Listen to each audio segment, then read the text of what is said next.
ሰላም ጤና ይስጥልኝ። በቤተ ክርስቲያን ስር ከሚገኙ ማህበራት አንዱ ነው። ከማህበሩ የተወሰኑ አባላት በሚገኙበት አንድ ስብሰባቸው ላይ የመገኘት አጋጣሚ አግኝቼ ነበረ። እነዚህ አባላት የሚሰባሰቡት ኢንፎርማል ወይንም መደበኛ ያልሆነ ስብሰባ ሰፈር የሚገኙ ወይም በአንድ ሰፈር የሆኑ የማህበሩ አባላት ናቸው እና አንዱ አባል በመኖሪያ ቤቱ ነበርና ስብሰባ የጠራው ለውይይት ወይም ለጭውውታቸው የታቀደውን ርዕስ ለውጦ ለምን በወቅታዊ የቤተክርስቲያናችን ጉዳይ ይልቁንም በቅዱስ ሲኖዶስ የሰሞነኛ ጉባኤ ውሳኔ ላይ አንነጋገርም ይላል። የተስማሙ አሉ። ቀደም ሲል የተያዘው ርዕስ በድንገት በመለወጡም ያልተስማሙ ነበሩ። በሁለቱም ሐሳቦች ጥቂት ተነጋግረው ሲያበቁ በወቅታዊው የቤተክርስቲያን ጉዳይ በቅዱስ ሲኖዶስ ውሳኔ ዙሪያ በጣም ጥሩ የሆነ ውይይት አካሄዱ። እኔም ነበርኩና በእንግድነት ሙያ ከጎረቤት ይባል የለ እኔም በቀጣዩ ውይይቴ ቅዱስ ሲኖዶስና ውሳኔው በሚል ርዕስ እንወያይ ዘንድ እንግዶች ጋብዣለሁ። እንደምሰነበታችሁ ክቡራንና ክቡራት አድማጭ ተመልካቾች፣ ይህ አዲሱ ሚዲያ ነው።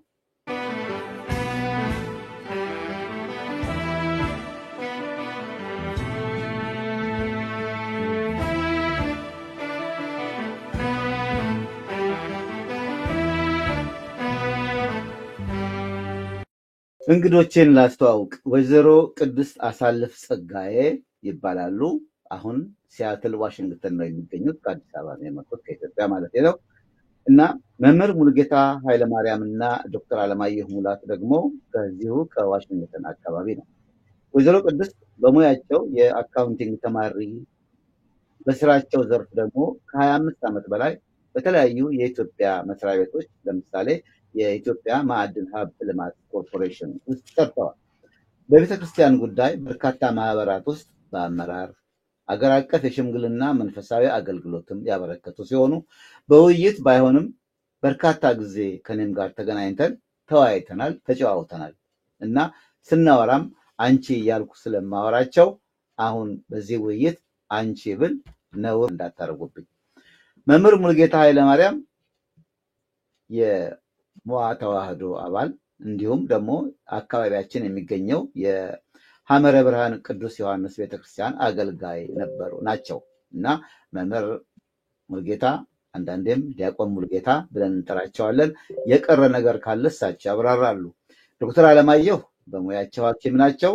እንዲሁም ደግሞ በቤተክርስቲያን አባል የማህበረ ቅዱሳን የብዙ ጊዜ አባል እንደሆኑ አውቃለሁ።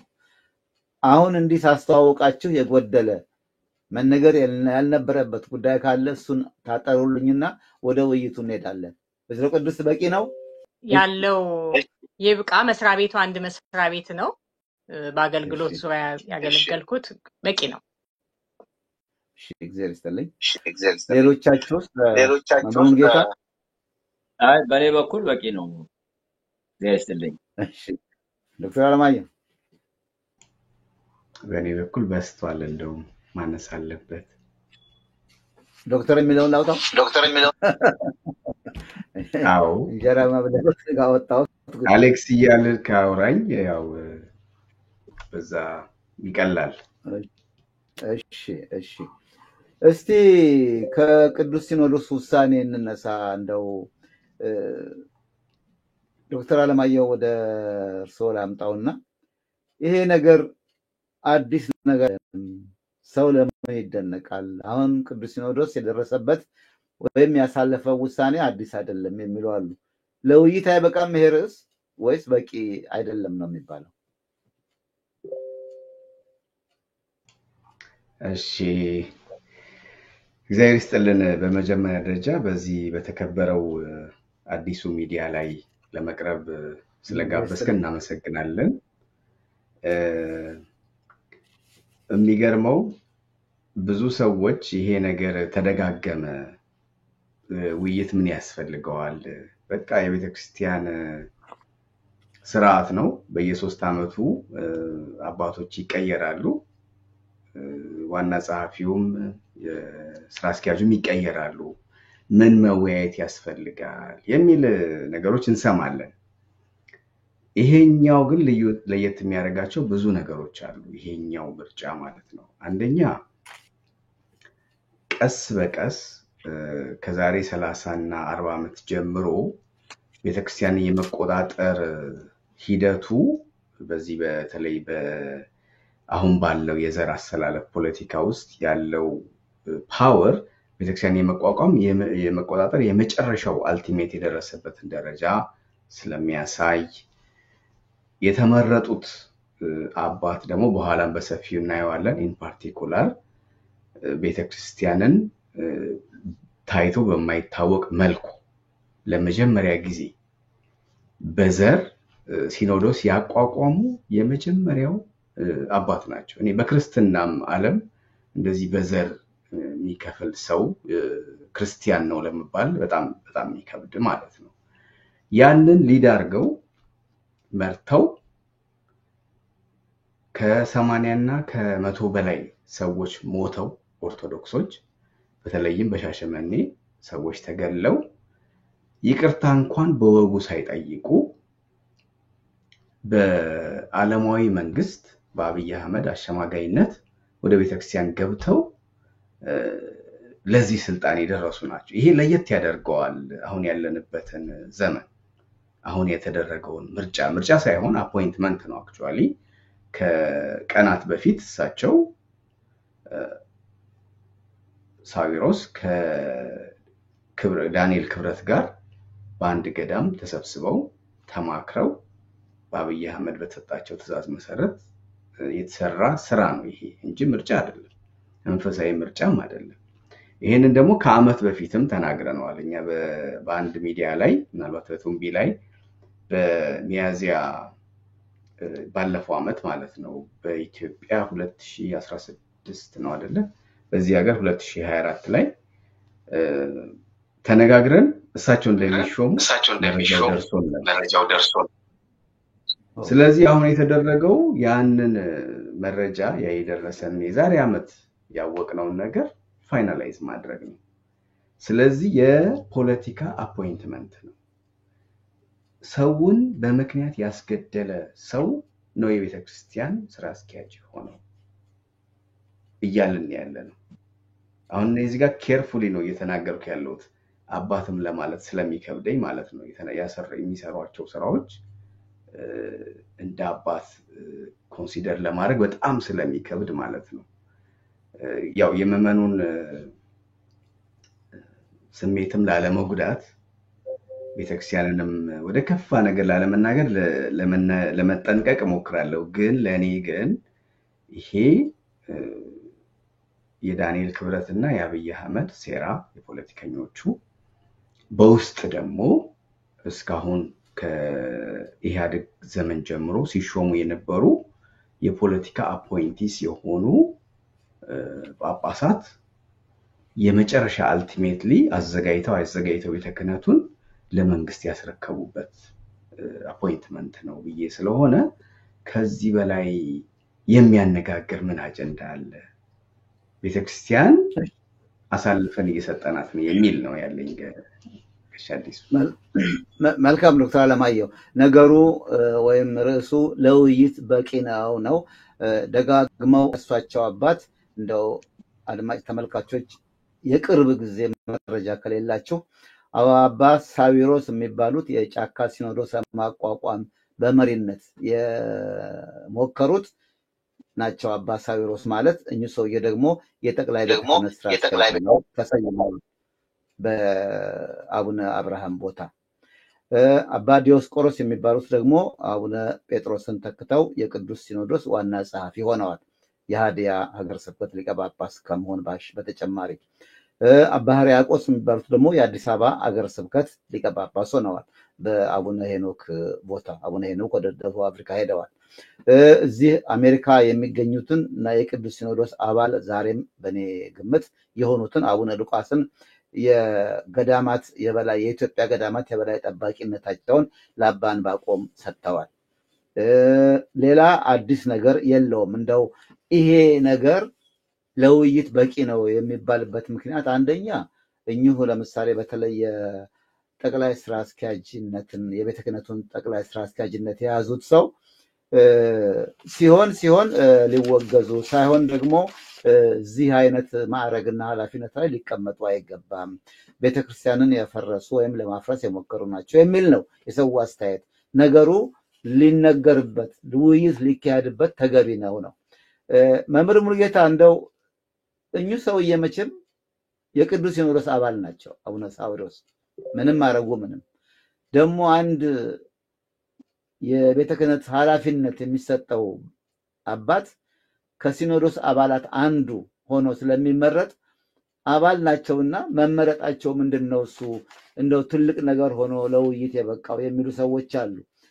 ይሄ ነገር እንደ ሊቀ ጳጳስነታቸው ለምርጫ መቅረባቸው ተገቢ ነው የሚሉ ሰዎች ለዛ ምን መልሳለን እኛ? ወይም በዛ በእርሶ በኩል ያለውን አስተያየት ቢነግሩኝ። መልካም አቶ አዲሱ፣ እንግዲህ በመጀመሪያ ደረጃ እዚህ ሚዲያ ላይ በመቅረባችን ሐሳባችን እንድንናገርም በመጋበዜ በበኩሌ በጣም እጅ አመሰግናለሁ። እግዚአብሔር ይስጥልን። እርግጥ ያው ለሚዲያው በጣም አልፎ ቢሆንም አንድ ሁለት ሶስት ጊዜ ከዚህ ፊትም ተገናኝተን እንደዚሁ ሐሳባችንን ለማካፈል ሞክረናል። በቅዱስ ሲኖዶስ በአጠቃላይ በሚሰሩ የቤተክርስቲያን አገልግሎት ዙሪያ ላይ አሁንም ይህንን እድል ስለሰጠን በጣም አድርገን እናመሰግናለን። እንግዲህ ተመልካቾችም እንደምን አላችሁ? በጣም ጉዳዩን የቤተክርስቲያን ጉዳይ ስለሆነ ለመከታተል የሚፈልግ ሰው ሁሉ መከታተሉ እጅግ በጣም አስፈላጊ ነው ብዬ አስባለሁ። እንግዲህ ወደ ዋናው ጉዳይ ከመግባታችን በፊት ያው አንተም በተደጋጋሚ እንደገለጽከው የኢትዮጵያ ኦርቶዶክስ ተዋሕዶ ቤተክርስቲያን ያው ኦርቶዶክሳዊት እንደመሆኗ ሲኖዶሳዊት ነች። ሲኖዶሱ ደግሞ ቅዱስ ሲኖዶስ ብለን ነው የምንጠራው። ውይይቶች የሚደረጉት ውሳኔዎች የሚወሰኑት በመንፈስ ቅዱስ ነው ብለን እናምናለን። ይሄ በኦርቶዶክሳውያን አጠቃላይ ያለ እምነት ነው። ነገር ግን ቅዱስ ሲኖዶስ ውሳኔውም ደግሞ በመንፈስ ቅዱስ የሚመራ የሚያሰኘው ቀኖናውን ጠብቆ በሕገ ቤተክርስቲያን መሰረት በፍጹም የግል ፍላጎቶችን በሙሉ ትቶ ለቤተክርስቲያን ሲያስብና ለቤተክርስቲያን ሲሰራ ለቤተክርስቲያንም ሲቆም ነው። ውሳኔውም እግዚአብሔርን ቤተክርስቲያንን ማዕከል አድርጎ መዋየት ሲችል ነው በመንፈስ ቅዱስ ተመራም የምንለው ሲኖዶስንም ቅዱስ የምንለው።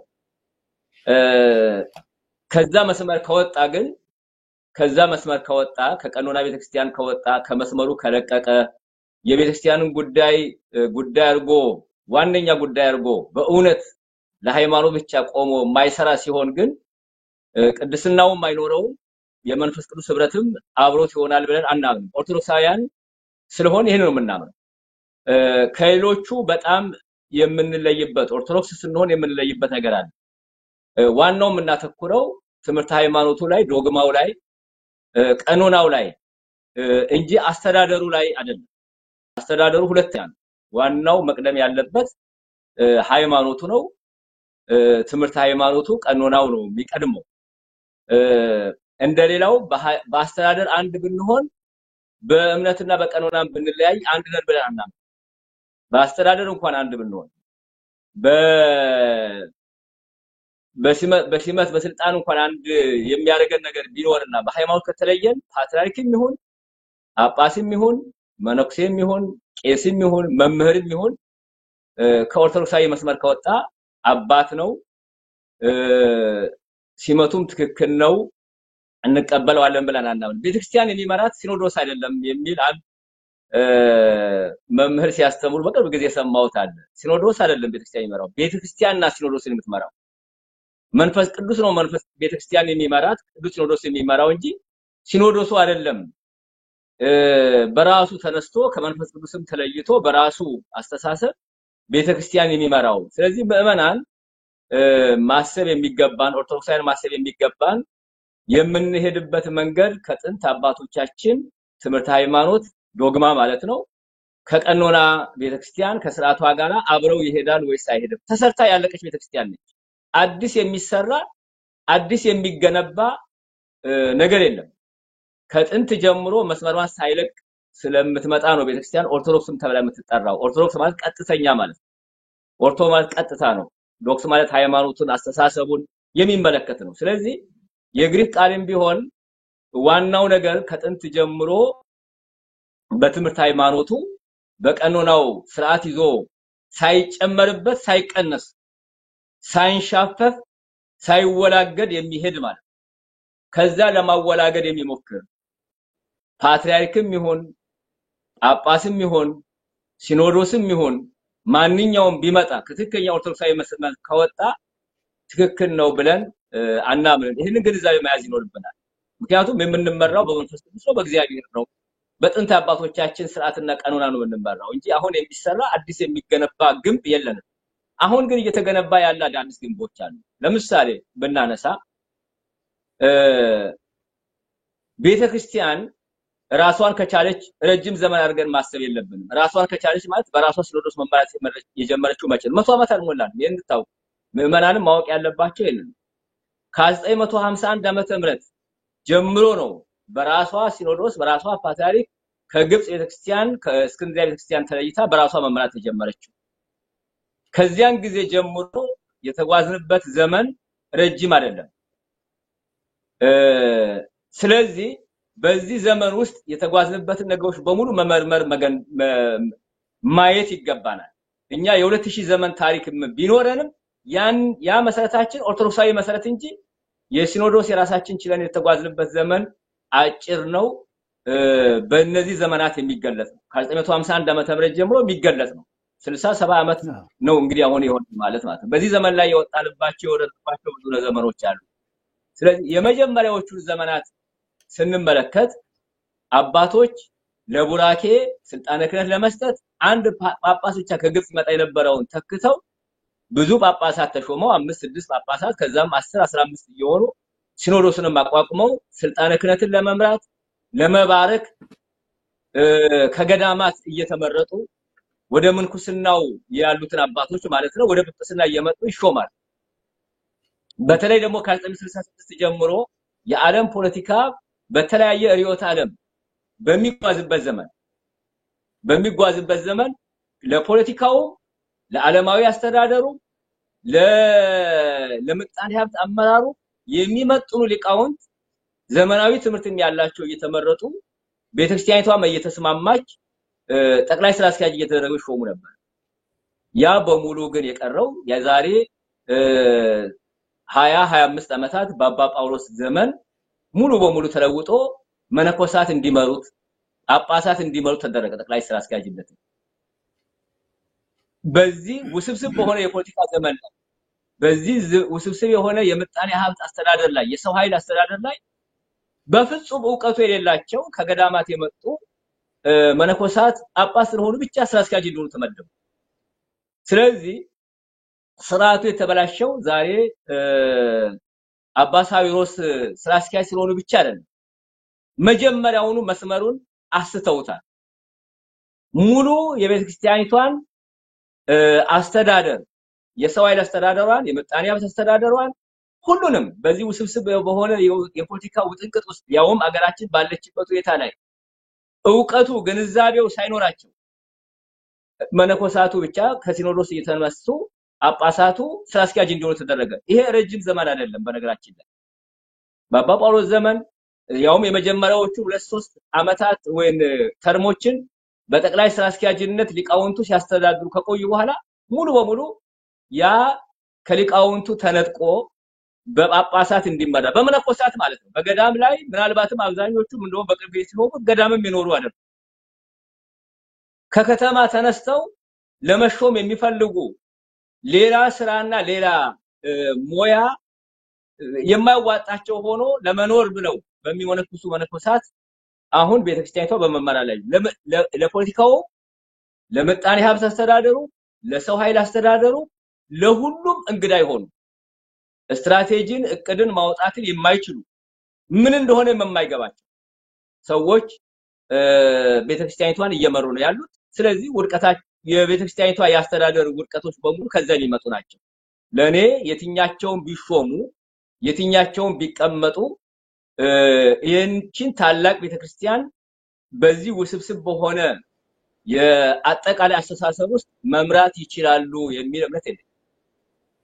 ለዛ የሚመጡን ሊቃውንት በትክክል በዓለማዊው በቤተክርስቲያኑ ዕውቀቱም ያላቸው ተፈልገው ከዘመኑ ጋር ሊሄድ በሚችል ሁኔታ ሊያስተዳድሩ የሚገባቸው ሰዎች መቀመጥ ሲገባቸው አሁን እርስ በራሳቸው የመሿሿም ለዛውም ደግሞ የታወቀ ጥፋት ያለባቸውን ይቅርታ እንኳን መጠየቅ የሚገባቸው በአግባቡ ሳይጠይቁ ጭራሽ ማጥፋት የሚያሾም መሆኑን የሚያሳይ ነው። የሚቀጥለው ዘመን ላይም አጥፊዎች ናቸው እንግዲህ ሊሾሙ የሚመጡት ማለት ነው።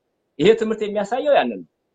ለመሾም ከተፈለገ ማጥፋት እጅግ በጣም ያው እስከ ህይወት መጥፋት ድረስ የሚያደርስ ቀኖናን የሚሽሩ ቤተክርስቲያንን የሚያዋርዱ ሰዎች የሚሾሙ መሆኑን የሚያሳይ መጥፎ ልማድ መጥፎ መሰረት የተጣለው ቀድሞ በመነኮሳት እንዱ ነገር እንዲመራ መደረጉ ስተት ነበረ። በጳጳሳት ጳጳስ ስለተባሉ ብቻ ሁሉ ነገር የሚያውቁ ተደርጎ ነው የሚወሰዱት። ይሄ ሁሉ ስተት ነው። ስለዚህ ምእመናን አሁን እየሆነ ባለው ባስተዳደር ጉዳዮች ላይ ብዙ መጨነቅ አይገባቸው። ኦርቶዶክሳዊነትን ሊያናውጥ የሚችላል። እኛ ግንኙነታችን ከጥንት ጀምሮ በመጣችው ቤተክርስቲያን በኦርቶዶክሳዊት ቤተክርስቲያን በትልቋ ቤተክርስቲያን ዛሬ በምድር ላይ የምታየው አስተዳደሯ አንድ ጫፍ ነው። የአንድ ትልቅ ቋጥኝ ትንሿ ጫፍ ነች እቺ። እኛ የምንመራው ከጥንት ጀምሮ በብሉይም በሐዲስም ከአባቶቻችን ከቅዱሳኑ ከሰማዕታቱ ከጥንት ከመጣቸው ኦርቶዶክሳዊት ቤተክርስቲያን ጋር እንጂ አሁን በሚመሩ ግለሰቦች በሚሾሙ ምድራዊ አስተሳሰብ በተጠናወታቸው ሰዎች አለመሆኑን አውቀን ከኦርቶዶክሳዊነት ሊያናውጠን አይገባም። ነገሩ ግን የሚያወያይ ነው፣ ተገቢ ያልሆነ ነው። ከዚህ በፊትም በተለያዩ አደረጃጆች ትክክል አይደለም ስንል ነበረ። አሁንም የሚሄዱበት መንገድ ትክክል አለ። ቆም ብለው ሊያስቡ እና ሊያስተካክሉ ይገባቸዋል የሚል እምነት ነው ያለኝ። እግዚአብሔር ይስጥልኝ አቶ አዲስ። መልካም ነው መምህር ሙሉጌታ። አቡነ ሳዊሮስ የቅዱስ ሲኖዶስ አባል ናቸው። እንዲያውም ከዚህ ቀደም በዚህ ቦታ ላይ አመራር ሰጥተዋል። ምን ያስገርማል እንደገና ቢመረጡ የሚለውን ጥያቄ በጥሩ ማብራሪያ ነው የመለሱልኝ። ቦታው ብቻ አይደለም ማስተዳደሩ ስራ አስኪያጅ መሆኑ ብቻ አይደለም፣ ቀኖናው ዶግማው ሲጣስ ዝም መባል የለበትም። እርግጥ የተለመደ ነው፣ ከዚህ ቀደም ሆኗል። ምዕመናንም በዚህ መረበሽ የለባቸውም። ግን ነገሩ የሚያዋይ ከድጡ ወደ ማጡ እየሄድን ነው፣ ወደፊት ደግሞ ምን ይከተላል የሚል በስፋት ገልጠውልናል። ተጨማሪ ሐሳብ ካለ በሚቀጥለው ዙር ይመለሱበታል። ወይዘሮ ቅድስት ወደ አንቺ ልምጣ።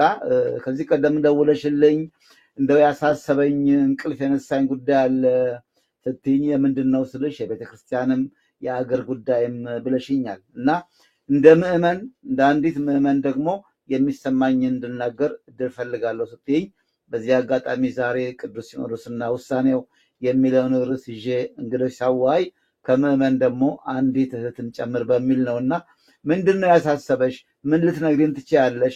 በቅዱስ ሲኖዶስ ውሳኔም ሆነ በሀገራችን ሁኔታ ላይ እድሉ ያንቺ ነው። እሺ፣ ይህ እድል ስለተሰጠኝ በቅድሚያ ዕለቱም ነውና እግዚአብሔር መንፈስ ቅዱስን ከልብ አመሰግናለሁ። መጀመሪያ መንፈስ ቅዱስ ግንቦት 18 ቀን እኔም ደግሞ ያንን በምጥ የተጨነቀ እንደ አንዲት እናት ኢትዮጵያዊት እናት እግዚአብሔር አምላክ የእናቶችን እንባ ሁሉ ተቀብሎ እኔም በዚህ ውይይት ላይ እንድሳተፍ ፈቃድ ይሁን ብዬ ከማለዳ ጸሎት ጀምሬ ለምኘው ርዕሱን እንኳን በማላውቀው ሁኔታ ነው ሐሳቤን ግን መናገር በመጨነቅ ማለት ነው። በተለይም በኢትዮጵያ ልጆቻችን እንዲሆኑልን በምንመኘው በዶክተር ልጆቻችን መንገላታት፣ መሰቃየት፣ መቸገር ምክንያት እነኚህ ልጆች እነኚህ አመራሮች ለቤተ እምነቶች ሁሉ አመልክተው ለምነው አቃኑልን ብለው የሚሰማቸው አጥተው እጅግ በጣም የሚያስነባ ሁኔታ ላይ ያለችበት በቤተ መንግስቱም በቤተ ክህነቱም እንደ የኢትዮጵያ ሕዝብ ሁሉ መንገላታት ደርሶበት ስመለከት በእውነት በዚህ ሳምንት የተሰማኝ ስሜት ፍጹም ልዩ ነው። በጣም ልብ የሚሰብር ሰዓት ላይ ደርሰናል። እዛ ላይ ደግሞ አሁን እንደሚባለው ሁሉ ሲጨመር በሚዲያ ላይ ሁሉ ሁሉ እንዲህ የኢትዮጵያ ኦርቶዶክስ ተዋሕዶ ቤተክርስቲያን መነጋገሪያ ሆና በዚህ ደረጃ ዝቅ ስትል ነፍስ ያስጨንቃል። እግዚአብሔር አምላክ ግን ይህንን ጭንቀታችንን ተመልክቶ እንድንወያይ እንድንመካከር ከፈቀደልን እኔ ቀደም ሲል ለረጅም ጊዜ መቼም እኛ ሀገር ሌላው ነው እንጂ ወደፊት ለፊት የሚመጣው ትክክለኛ ስራ የሚሰራ ሁሉ ጊዜ ወደ ኋላ ይደበቃልና የዓለም እርቅና ሰላም ግብረሰናይ ድርጅት የተባለ የቀደሙ አባቶች እነ ፕሬዝዳንት ግርማ ወልደ ጊዮርጊስ በፊት የነበሩበት ነው። የቀድሞ ፕሬዝዳንትም ነበሩ። ከዚያም በኋላ ደግሞ በአሁኑ ሰዓት ደግሞ እነ ልዑል ራስ መንገሻ ስዩም የሚገኙበት የሽምግልና ህብረት አለ በኢትዮጵያ የዓለም እርቅና ሰላም ግብረሰናይ ድርጅት የሚባል እዛ ውስጥ በዛ ጽሕፈት ቤት ውስጥም አገለግላለሁ። ሀገራችን ሰላም እንድታገኝ እጅግ በጣም ከሃይማኖት፣ ከፖለቲካ፣ ከጎሰኝነት፣ ከጾታ ሁሉ ተጽዕኖ የተላቀቀ አደረጃጀት በያዘው በዚህ ድርጅት ውስጥ ሆነን ኢትዮጵያ ሰላም እንድታገኝ ብዙ ጮኸናል። የኢትዮጵያ እናቶች ሰላም ጉባኤንም በመያዝ ከኢትዮጵያ እናቶች ጋራ ላለፉት ከ50 ዓመት በላይ ያለው በደል ይከደን ዘንድ የገዳይም የሟችም እናት እኛ ነን በሚል የቤተ እምነት ሰዎችንም የቤተ መንግስት ሰዎችንም የምክክር ኮሚሽን ዋና ኮሚሽነሮችንም ሁሉ ይዘን የኢትዮጵያ እናቶች አልቅሰናል፣ ተንበርክከን ለምነናል ሰላም ይመጣ ዘንድ ማለት ነው። ግን እንደምንመለከተው አሁንም ወንድሞቻችን እንደሚሉት ትክክለኛው ሰው በኢትዮጵያ ምድር ላይ ትክክለኛ ስልጣን ላይ ባለመቀመጡ የሁሉ ዋጋ እየተከፈለ ይገኛል። ስለዚህ እኔ ይሄንን ሁሉ ነገር እንደዚህ ምን ሆነው እንደተባለው መጀመሪያ መቼም ቤተ እምነት መንግስት በሃይማኖት ጉዳይ ጣልቃ አይገባም፣ ሃይማኖትም በመንግስት ጣልቃ አይገባም የሚል ህገ መንግስት አሁን የተያዘው እንኳን እንዳለ ሆኖ በዚህ ህገ መንግስት ተዳደራለሁ በሚባልበት ዘመን ላይ ይሄ ሁሉ የሚዘገንን ነገር በኢትዮጵያ ኦርቶዶክስ ተዋሕዶ ቤተክርስቲያን ስም አባቶችም ሁሉ ሲፈጸም ሞትን እኮ በቃ አሁን እኮ ብዙ ምዕመናን እየሞቱ ነው። በቁም የሞተውን ሰው እግዚአብሔር ይቁጠረው። እንዲሁ ደግሞ ቤተክርስቲያናቸው እያሳዘነቻቸው ርቀዋት ለንስሐ ለስጋው ደግሞ ሳይበቁ የሚያልፉት ይቆጠሩ። ትውልድ መተካት ያቀታቸው አባት እናቶች ይቆጠሩ በየቤታቸው። ምን እየሆነ ነው? ስለዚህ እንግዲህ እግዚአብሔር መንፈስ ቅዱስ ከፈቀደልኝ በዚህ ርዕስ ጉዳይም እኔ የዚህ ውይይት ተሳታፊ ሆኜ እዚህ ጋር ከተቀመጥኩኝ በደንብ ሊጤንበት የሚገባ ብፁዓን አባቶችንም ያሉትን እግዚአብሔር የሚያውቃቸውን ምክንያቱም ዘመኑን ዋጁ ተብለናል። እኔ እግዚአብሔርን ከልብ የማመሰግነው ያልተጻፈ ነገር የሆነብን አንዳች ነገር የለም። በደንብ ተጽፎልናል፣ ተሰጥቶናል። ሰባኪም አስተማሪም እንደው እቤታችን እጃችን ድረስ መጥቶ የተሰበከን ነው። አስተማሪም አላጣንም። ምዕመኑም የግል ችግሩ የቤተሰብ ችግሩ አዘናግቶታል ወይም ደግሞ የስብከቱ ከዚያ ይልቅ አሁን ሀገራችንም አካባቢያችንም ሁሉ በእውነተኛ መንፈስ ሳይሆን በጥንቆላ መንፈስ በተለያየ ሰውን ከእምነት በሚያወጣ መንፈስ እንደ ቅርጫ ስጋ የኢትዮጵያን ሕዝብ የኢትዮጵያ ኦርቶዶክስ ተዋሕዶ አማኞችን ራሳቸውን ተከፋፍለውን አንድ ላይ እንደሚያመልክ እንደ አንድ ቤተክርስቲያን ሰው አይደለም አሁን እየኖርን ያለ ነው። ስለዚህ አገራዊ የሆነ ንስሐ የኢትዮጵያ ኦርቶዶክስ ተዋሕዶ አማኝ ነን የምንል ካለን አሁን እንግዲህ እኔ እዚህ ጋር በእምነት ከሆነ የተቀመጥኩት ምንም የሰላም እናትም ሆኜ ወደፊትም የማገልገል ህልም ቢኖረኝም እንደ አማኝ ግን ያቺ ሀገር ከግል ንስሐ ጀምሮ የምትቃናበትን ነገር ማድረግ አለብን። እንግዲህ ወደ ፈጣሪ ሄደን ልንቆም ነው። ምንድነው የምንለው? በሱ ፊት ስንቆም ትውልዱስ ምንድነው ከኛ የሚጠብቀው? ለትውልዱስ ምንድነው ምንተውለት? ህሊናችንስ ምንድነው የሚሰማ? የሁሉ ነገር በዝምታ ለውጥ ይፈልጋል ህዝባው። ግን ለለውጥ አንዲት እርምጃ እንኳን መራመድ አይፈቅድም። ብዙዎች ሀገራቸውን ጥለው ምን የመሳሰሉት መምህራን ሁሉ ይኸው በየሀገሩ እየተንከራተቱ ነው ያሉት። በእርግጥ እግዚአብሔር ግን የራሱ የሆነ አሰራር አለው። ኢትዮጵያ ኦርቶዶክስ ቤተክርስቲያን ውስጥ የሚሰራው ችግር ደባ ሁሉ አሁን ፍንትው እያለ ወደፊት እየመጣ ነው። እንኳን ቤተክርስቲያኗን እኔን አንድ ተራ ምዕመኗ ባለኝ ዕውቀት የማይመጥን ነገር ነው በቤተክርስቲያናችን ዙሪያ እየተሰራ ያለው፣ በየአዳራሹ እየተሰራ ያለው። በተከበረ ቀን ውስጥ ሊደረግ የሚገባ ነገር ሁሉ ነው እንዳይሆን እየሆነ ያለው። ስለዚህ የማይመለከተው ዜጋ ስለሌለ እግዚአብሔር ከኢትዮጵያዊነት ክብር በላይ ለኛ ለኢትዮጵያውያን ሊሰጠንም አይችልም። ከዚያ ጀምሮ በድለነዋል አምላካችንን። ትልቁም ትንሹም ከሊቅ እስከ ደቂቅ ያለው በሙሉ ተሰብሮ በንስሐ አያገባኝም አይመለከተኝም ሳይሆን ሁሉም ስለ ሀገሩ ስለ እምነቱም በየቤተ እምነቱ እኛ ደግሞ ኢትዮጵያ ኦርቶዶክስ ተዋሕዶ አማኞች ደግሞ ለሰው የምንተርፍ ለዓለም የሚተርፍ ኃላፊነትን ተቀብለን በዚህ ደረጃ ላይ ማውረዳችን እግዚአብሔር መንፈስ ቅዱስ በእውነት በተከበረ ቀኑ ይቅር ይበለን፣ ያቃናልን፣ ያስተካክልልን። ተናጋሪ አልጠፋም፣ መረጃ ሰጪ አልጠፋም፣ ተቀባይ ህዝብ ግን ጠፍቷል። ስለዚህ ከሁሉ የሚበልጥ ሀገር የሞተ እንደው ወዴት ይደረሳል የሚል ደረጃ ላይ ስለሆነ የደረስነው ማምለክም የምንችለው በሀገር ስለሆነ አምልኮታችንን በንስሐ አስተካክለን ውድ ኢትዮጵያውያን የኢትዮጵያ ኦርቶዶክስ ተዋሕዶ አማኞች ትክክለኛውን መምህር እንግዲህ ተጽፏል። መጽሐፍ ቅዱስ የሌለው የለም። ምናልባት የአባቶች ልብ ወደ የልጆች ወደ አባት እየተባለ ሁሉ የተጻፈ እውነት ባለበት ዘመን ላይ ሆነ የሚያነቃ አንተ የምትተኛ ንቃ ነውና የሁሉ ደወል ሲደወል ዝም ማለት የለብንም። የምእመናን መማክርትም ሊኖራት ይገባ ነበር ቤተክርስቲያኗ ከአባቶቻችን ስር ሆነን የምናደርግ። ብዙ ግን አሁን እንዳልኩት ተይዟል፣ ተከፋፍለውናል። ስለዚህ አንዱን እንዳይሰማ አሁን እኛ ራሳችንን እናንጻ፣ እንውጣ ከመካከላቸው። እያንዳንዳችን እስኪ ከንስሐ አባቶቻችንም ጋር እንነጋገር። የቤተክርስቲያን ጉዳይ የማያገባው ምእመን ማንም የለም። ስለዚህ እንጠይቃቸው፣ እነሱም ከተሳሳቱ ደግሞ እንዲስተካከሉ እናድርግ። ለእግዚአብሔር መተው ነው እየተባለ እግዚአብሔር ደግሞ ይሄው ቸር ስለሆነ እዚህ ጋር አድርሶናል። ስለዚህ በእግዚአብሔር ቸርነት በእግዚአብሔር በጎነት መዘበቱን ብንተውና ያገባናል በሚለው በተለይም እኔ ልቤን የሚነካኝ ያሳዘነኝ የነኚህ ያልተኖረ ልጅነታችንን እያሉ ያሉ ወጣት ዶክተሮች የሚያሳዝን ደረጃ ላይ ደርሰው በዚያች ሀገር ይቺ ቅድስ ተዋሕዶ ቤተክርስቲያን ይህ የቤት ስራ ይህ ኃላፊነት ይህ ደብዳቤ ገብቶላቸው ብፁዓን አባቶቻችን ይሄንን ሰበር አጀንዳ እንኳን አድርገው ተወያይተው ለሀገሪቷ የሕክምና መንፈሳዊ ሕክምና እነሱ እንደሚሰጡን ስጋዊ ሕክምና እኛ ልጆቻችንን ወልደን እዚህ የደረስነው ሐኪሞቻችን ስለጠገን ነው። ዛሬ ያቺ ወላድ እናት ምን እየሆነች ይሆን? እኔ ታሳዝነኛለች። ምጥን የሚያህል ነገር የተጨነቁ እንዴት ነው የሚሆነው? ስለዚህ ይሄንን በደንብ አድርጎ የኢትዮጵያ ሕዝብ ከተኛበት ነቅቶ መብቱን እንዴ ምንም እንኳን እስር ቢኖር ምንም የሚያስፈራ ዘመንም ቢኖር ግን አይሆንም።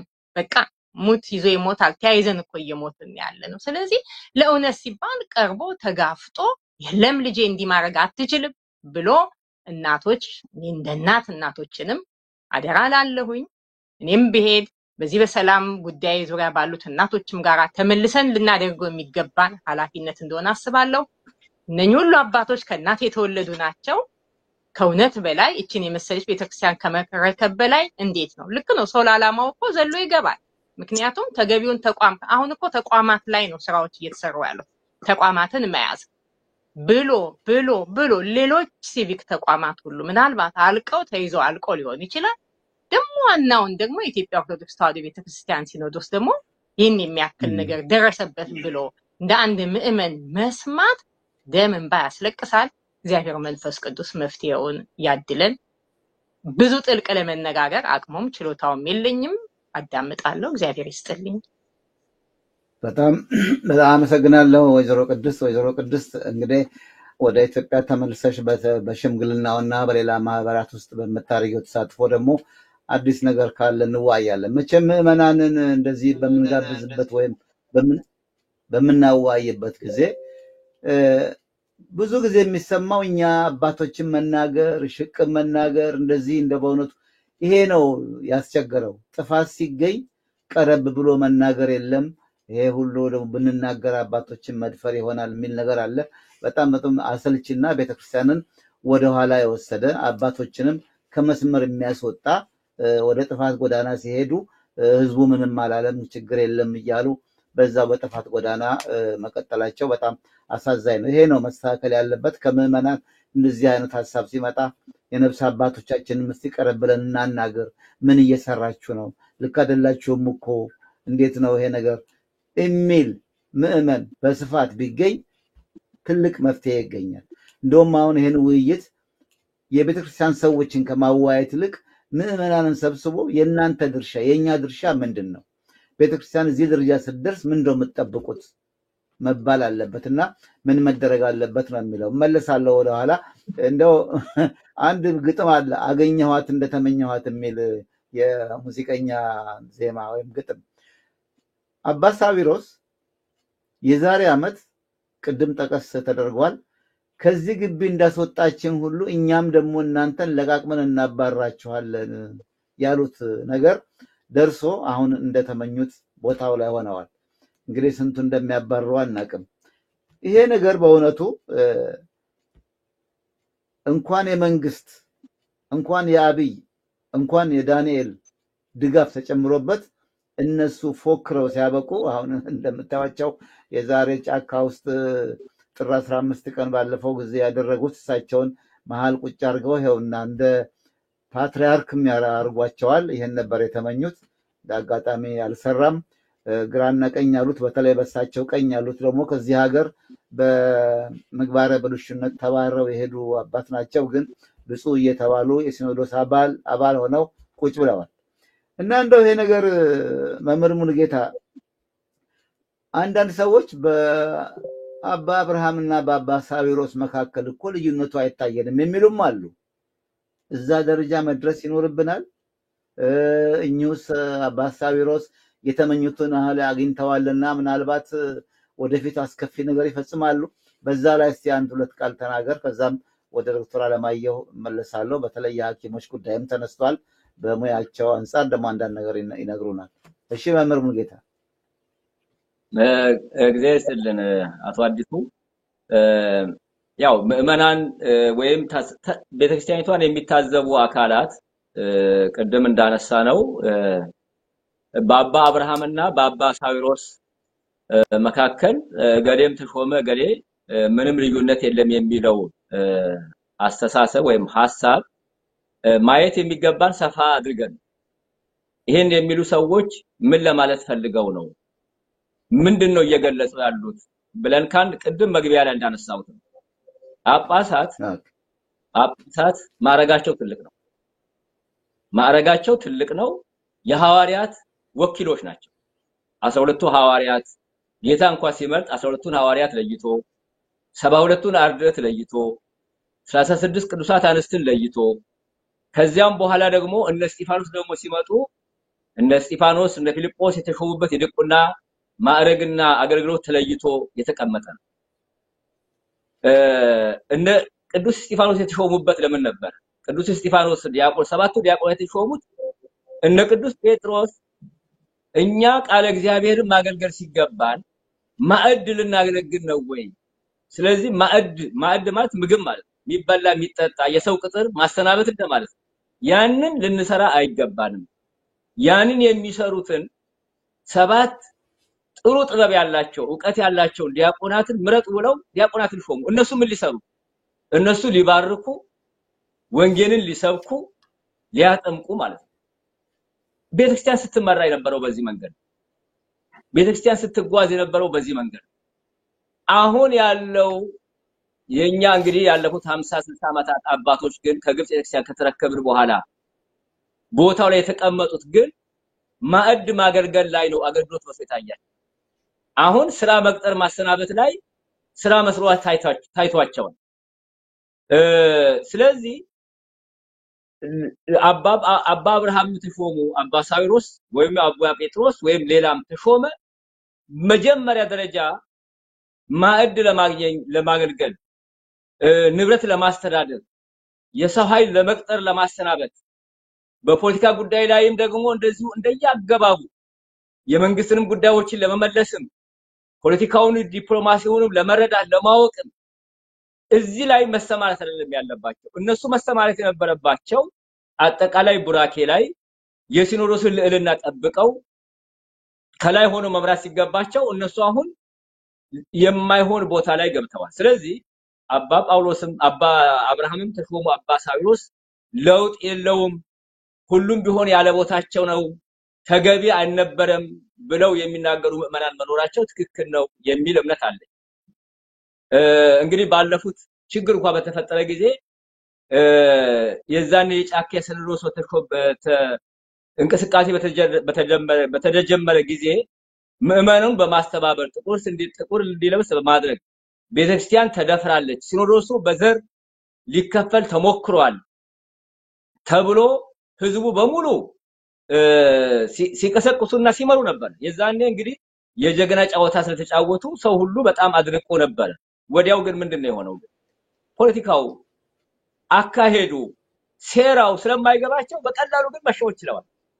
በቀላሉ ያን በሙሉ ትተው ሰው ሁሉ ሞቶ አልቆ የጠፉ በጎቻችሁን ይዤ መጥቻለሁ ብለው ሲቀልዱ ያንን ቀልድ ተቀብለው በጎች ጠፍቶ የመጡ በጎችን አገኘን ብለው ተቀበሉት እኮ እንደዚህ ሆናል። መልሰው ያስቀመጡ እነዚህ ናቸው። ይሄ አንደኛው ነጥብ ነው። በነገራችን ላይ በሁሉም መካከል ላይ ያለ አቅማቸውና ያለ ቦታቸው ነው መጀመሪያውኑ ህገ ቤተክርስቲያን የሚባለውን ህግ ለውጠው አጠቃላይ ማዕድ ማገገል ላይ ተሾሙት በሙሉ ጳጳሳቱ በዛ መንገድ ነው እየሄዱ ያሉት። አሁንም አንዱ ለመሾም ነው የሚሞክረው።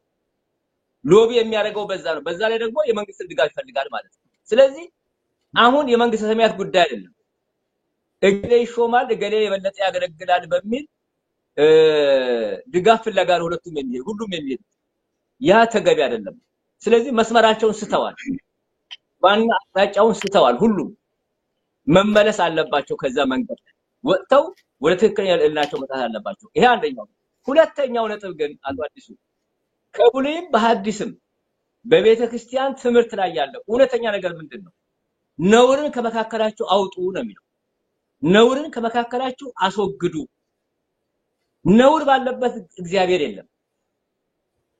እስራኤላውያን በነበራቸው ጉዞ ላይ እኮ አንድ ነውር ያለበት ከእስራኤል መንጋ መካከል ሲገኝ እግዚአብሔር መቅሰፍቱ ይልክ ነበር።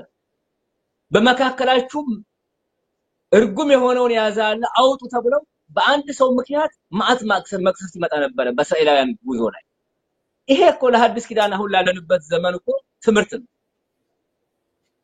አሁን በቅዱስ ሲኖዶስ ደረጃ ነውር የታወቀ ነውር እያንዳንዱ ሰው እኮ የራሱ ድብቅ እግዚአብሔርና እሱ የሚያውቀው ብዙ ነውር ሊኖር ይችላል። እያንዳንዱ ሰው ከንስሐ አባቱ ጋር መነጋገር ያለበት። ነገር ግን በሲኖዶስ ደረጃ በነውር የተመዘገቡ በነውር የታወቁ ጉዳዮች ያለባቸውን አያስወግዱም፣ ይሸፋፈናሉ። አንዱን ይሸፍናል። እንግዲህ ከዚህ ሀገር ስማቸውን ያነሳናቸው ቅድም አንተ የጠቀስካቸው አባቶች አይደሉም፣ ሌሎችም አባቶች አሉ። በተለያየ ነውር ከዚህ ሀገር የወጡ አሉ፣ ከዚህ ሀገር የተባረሩ አሉ። እዛው ሀገር ውስጥ ደግሞ በተለያየ ነውር የሚጠሩ አሉ። ሲኖዶስ ቁጭ ብሎ እኮ እነዚህ ነው ማየት ያለበት። አባታችን አሁን እስቲ ወደ ገዳም ይሄዱ፣ ራስዎን ይዩ፣ ከእግዚአብሔር ጋር ይታረቁ፣ ራስዎን ያስተካክሉ ማለት ሲገባ አንዱን እየሸፈነ ይሄ ማለት ነው። አሁን መምህር ያነሳው ነጥብ አንዱን ይሸፍናል። ይቅርታ በጣም በማቋረጤ እንደው ላልፈው አልፈለኩም ወይም እንዳዘነጋው ብዬ ነው። አሁን ከዚህ የሄዱትም በነውር የተባረሩትም ወይም ከትምህርት ቤት ተባረው የወጡትም አባት ያውቃሉ። የአደባባይ ምስጢር ነው። አብረው ቁጭ አድርገዋቸዋል። አንድ ሚዲያ ስከታተል አንድ ሊቀ ጳጳስ ነውርም ሰራ ስተትም ፈጸመ፣ ያንን ስተት አውጥቶ ቅዱስ ሲኖዶስ ውስጥ የሚገናኙ አባቶች አንዱን ማጋለጥ አርገው ታቁም አረጉትም የሚል እንተና እየሰማሁ ነው እና በጣም ይገርማል። አሁንም ይኸውና ከዚህ ነገር እሺ እሱ ትዝ ብሎኝ ነው። እሺ አይ ትክክል ናት አዲሱ ልክ ነው ያነሳው። ይሄ ማለት አንዱን የሚያርብበት ነውሩን የሚያስተካክልበት መንገዱን በሙሉ ዘግተውታል። እንደውም የበለጠ መሸፋፈል ላይ ነው የተከለው። መሸፋፈል ላይ ስህተት መሆኑ እየታወቀ ማለት ነው። ስህተት መሆኑ እየታወቀ ትክክል አለመሆኑ እየታወቀ ምዕመኑ እያወቀ በሚዲያ እየተነገረ ያንን ማስተካከል ሲገባ ነውርን እየሸፈኑ ይሄ ከእግዚአብሔር የብሉይ ኪዳን አምላክና የአዲስ ኪዳን አምላክ እኮ አንድ አምላክ ነው። የተለያየ አምላክ እኮ አይደለም። በአንድ ሰው ነውር ምክንያት የእስራኤልን መንጋ በሙሉ የሚቀጣ እግዚአብሔር በአዲስ ኪዳን እኮ የተለየ አይደለም። ይሄንን ሸፍኖ ያለ ሲኖዶስ ይሄ ደግሞ በአንድ ሰው በሁለት አባቶች ብቻ አይደለም በቁጥር በሚቆጠሩ አባቶች ዘንድ ይሄ ነውር አለ።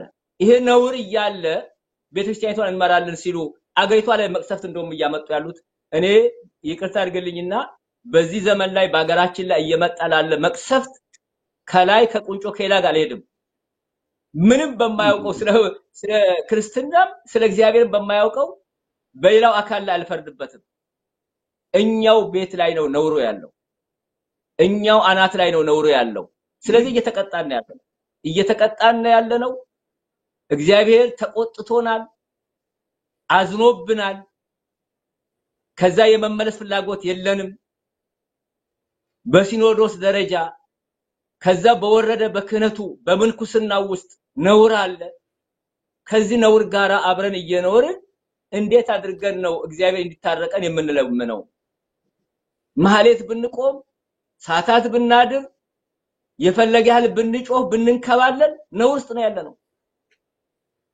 በትግራይ የሚገኙ አባቶች ምንድነው ያደረገው ያሉት?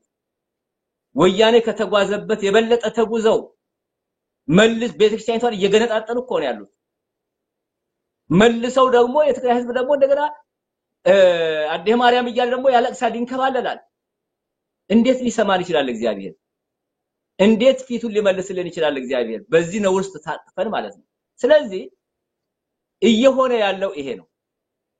በዘር ሲኖዶስ ለማቋቋም ተነስተው በዚህ ነውር ተሸፍነው እንዳባረራችሁ መልሰን እናባረራችኋለን እያሉ እንደገና ሲኖዶሱ በሙሉ ድምጽ ተነስቶ ስራ አስኪያጅ የሚያደርግ ከሆነ ነውር ውስጥ ነው ያለው። ከእግዚአብሔር ጋር አይደለም ያለው። ከእግዚአብሔር ጋር እየተራመደ አይደለም። እግዚአብሔር ሊታረቀንም አይችልም። ስለዚህ ምዕመናን እርግጥ ይሄ በመሆኑ በቃ ተስፋ እንቁረጥ አይደለም እያልኩ ያለው። እግዚአብሔር የሚመራን መሆኑን ማወቅ አለብን። ሰዎች ላይ አይደለም መመካት ያለብን ነው። አበበ አየለ ስራ አስኪያጅ ስለሆነ ሲኖዶስ ጻፊ ስለሆነ ምን ያመጣል ብለን አይደለም ማየት ያለብን። እግዚአብሔርና የጥንታዊት ኦርቶዶክሳዊ ቤተክርስቲያኒትን ስርዓት ነው ጠብቀን መሄድ ያለብን። ምናልባትም ቀጣይ መውሰድ ያለብን ነገሮች ወደፊት ሊኖሩ ይችላሉ። ኦርቶዶክሳዊ ቤተክርስቲያን አልፈረሰችም፣ አለች። ከዓለም ላይ በሙሉ አልጠፋችም። 2000 ዘመን የተጓዝነው ወደነ እኮ አይደለም እኮ ከእስክንድሪያ ስር የነበር ነው። ምንም እኮ ያ በመሆናችን የተጎዳነው ነገር የለም። ማዕት ቅዱሳን ማዕት ሰማዕታትን አፍርተን ነው ያለፍነው ላለፉት 2000 ዘመናት። ስለዚህ እነዚህ አባቶቻችን የራሳቸውን ጽድቅ፣ የራሳቸውን ህይወት፣ የራሳቸው ከእግዚአብሔር ጋር ያላቸውን ግንኙነት ነው እያበላሹ ያሉት። ስለዚህ መስተካከል መለወጥ ይኖርባቸዋል የሚል እምነት ያለኝ። እግዚአብሔር ይስጥልኝ። አመሰግናለሁ መምህር ሙሉጌታ። ቀደም ሲል ያነሱት ነጥብ አለ ሁለት። አንደኛ አብይ እንደለመደው የጠፉት በጎች ብሎ ከዚህ ቀደም እንዳመጣው ዛሬስ ምን ያመጣል የሚለውን ጥያቄ ያስከትላል። በትግራይ የሚገኙ ሚልም ሲጠቅሱ አንድ ነገር ትዝ አለኝ። ቅዱስ ፓትርያርኩ ጉባኤውን ሲከፍቱ ባደረጉት ንግግር ብዙዎቹ ሁሉም ቢሆኑ ከኛ የወጡ ናቸው፣ በፍቅር እንመልሳቸው፣ አብረን እንሁን እና ይቅርታ አርጉ የሚል ነገር አለ። ብዙ ሰው ይሄንን በምን ተረጎመው ሌላ መንበረ ሰላማ ነው ምን ብለው በትግራይ ሲኖዶስ ያቋቋሙ አባቶችን እንደገና ለማምጣት የሚደረግ ጥረት የሆነው የሚል አለ እና ይሄንን ነው በኋላ ይመልሱልኛል እንዳረሳውና መስመር ላሲዝ ብዬ ነው። ግን ወደ ዶክተር አለማየሁ ልሂድና አንድ ጥያቄ ላስከትል። ዶክተር አለማየሁ ከዚህ ቀደም የተነገረው ውስጥም የሚጨምረው የሚቀነስ ካለ ይጨመራል። ግን አሁን ጥያቄ እኔ እዚህ ሀገር ያሉት ብፁዕ አቡነ ሉቃስ እና በአሁን ሰዓት እስር ቤት የሚገኙት ቄስ በላይ አንድ ናቸው። እንዴት ነው አንድ? አቡነ ሉቃስ በመንግስት 9 ዓመት ተፈርዶባቸው አገር እንዲገቡ ወይም መግባት ያልቻሉ፣ እኛኛው ደግሞ መንግስታቸው በማጭበርበር ከሷቸው ወህኒ የሚገኙ ናቸው። አቡነ ሉቃስን በተመለከተ በሳቸው ቦታ ሰው አስቀምጠዋል። ለምን በመምህር በላይ በኩል ምክትል ስራ አስኪያጅ መሾም አላስፈለገም? ቦታው ድሮም የለምና ነው ወይስ ደግሞ የሌለ ቦታ ነው ለሳቸው የሰጡት? ለምን እዛ ላይ ቦታ አላረጉም? የአቡነ ሉቃስን ቦታ ሲያረጉ የሌላን ቦታ ሲመድቡ ቄስ በላይም እኮ ምክትል ስራ አስኪያጅ ሆኖ ብዙ ሚና ነበራቸው በቤተ ክህነት ውስጥ። ለምን አንድ ሰው በምክትል ጠቅላይ ስራ አስኪያጅነት አስቀምጡም? ለአባ ሳዊሮስ ማለት ነው። ይሄ ለምን ተዘለለ የሚሉ ሰዎች አሉ። በእርሷ አስተያየት ዶክተር አለማየሁ እዚህ ላይ ምን የሚሉት አለ? ከዛ መምህርም ጌታ ይጨምርበታል። ወይዘሮ ቅድስትም የሚሰማሽ ነገር ካለ ምልክት ስጭኝ ትናገሪያለሽ። አንቺን ወደኋላ መታዩ አይደለም ማድመጡን እወደዋለሁ ስላልሽ እንድታደምጪ ነው። ወንድሞች ጥሩ ሀሳብ እየሰጡ ነው። ያንቺንም ከግምት አስገብቼ እድል ሰጥቼ እንድትናገር ያደርጋለሁ። እሺ ዶክተር አለማየሁ። እሺ ጋሽ አዲሱ መጀመሪያ በተሰጡት ላይ ትንሽ አስተያየቶች ስላሉኝ እነሱን ተጨማሪ ላድርግ ከፈቀድክልኝ። ከዛ ወደዚህኛው እመጣለሁ። አረሳውም ጥያቄውን። ኦኬ። የመጀመሪያው ላይ ለምን አቡነ ሳዊሮስ፣ እኔ እንግዲህ አቡነ ስል አንደር ኮቴሽን ነው፣ ይቅርታ ይደረግልኝ፣ ብዙ ነገሮች ስላሉ አንደር ኮቴሽን ነው የማደርገው። አቡነ ሳዊሮስ ከዛ ደግሞ አቡነ አብርሃም፣ አቡነ ጴጥሮስ ምንድነው ልዩነቱ የሚል ጥያቄ ጥሩ ጥያቄ ጠይቀሃል። መምህር ሙልጌታ ጥሩ አድርጎ መልሶታል። ለኔ እንደዛ የሚሉ አሉ ማለት ነው። አዎ ምንም ልዩነት የላቸውም። አንድም ልዩነት የላቸውም። የሚሰሩት ግብር ትንሽዬ ይለያይ ይሆናል። አቡነ ሳዊሮስ ለተሐድሶ ከለላ ሲሰጥ የነበሩ እነ በጋሻው በሀገረ ስብከታቸው ዛዋሳ አካባቢ ታች እያሉ እንደፈለጋቸው እየታወቀ ተሐድሶና ታሰሩ የታወቀ መድረክ የሚሰጡት እኛ አባት ነበሩ። ከዛ አሁን ደግሞ የሸገር ሀገረ ስብከት ደግሞ ሆነው ደግሞ ፍኖተ ጽድቅ የሚባለው ሰውዬ አቶ ጸጋይ የሚባለው ባለሀብቱ እንደፈለገ የተሐድሶን እንትን የሚያስተምረው በሳቸው ሀገረ ስብከት ነው። አሁን ትሬንዱን እያያችሁ ነው። ሻሸመኔ የተገደሉትን ንጹሃን ኦርቶዶክሳውያን እናውቃለን። በሌላም ቦታ እንደውም የዘር ሲኖዶስ ያቋቋሙት እኚሁ አባት ናቸው። ትግራይ ሄደው በርቱ፣ መንበረ ሰላማን አቋቁሙ፣ ችግር የለም ትገባላችሁ ያሉት እኚሁ አባት ናቸው። አሁን ትሬንዱን እያየን አሁን የመጨረሻውን ስልጣን ይዘዋል ለ3 ዓመት። ስለዚህ ከኛ አባት ነው እንደምንጠብቀው ተሐድሶ ይስፋፋል፣ እንደፈለገ የዘር ቤተክርስቲያን የዘር ጳጳሳት ይስፋፋሉ እንደፈለጉ። ይሄ ነው የክልል ቤተክርስቲያን በክልል ትከፋፈላለች። ይሄንን ነው ይዘው የመጡት። ከዳንኤል ክብረት ጋር የተመካከሩት ከአብይ ጋር የተመካከሩት ይሄንን ነው። ይሄ ነው አጀንዳቸው። እኚህ ሰውዬ አቡነ አብርሃም ምን ሲሰሩ ነበር? አቡነ አብርሃም ሲያመቻቹ ነበር። ይሄንን ላለፉት 3 ዓመታት እንዴት አመቻቹ? ልብ ብላችሁ ተመልክታችሁ እንደሆነ አዳነች አበቤን ሲያሞካሹ፣ አብይ አህመድን ሲያመሰግኑ፣ እኛን ደግሞ ትንሽዬ እንዳንከፋ ሞተው አይዟችሁ አለው እሞታለሁ ሲሉን ስንነሳ ውሃ ሲቸልሱብን የነበሩ አባት ናቸው።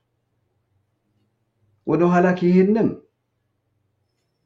ለረጅም ዓመትም እንደዚሁ ተመሳሳይ አቋም የነበራቸው አባት ናቸው።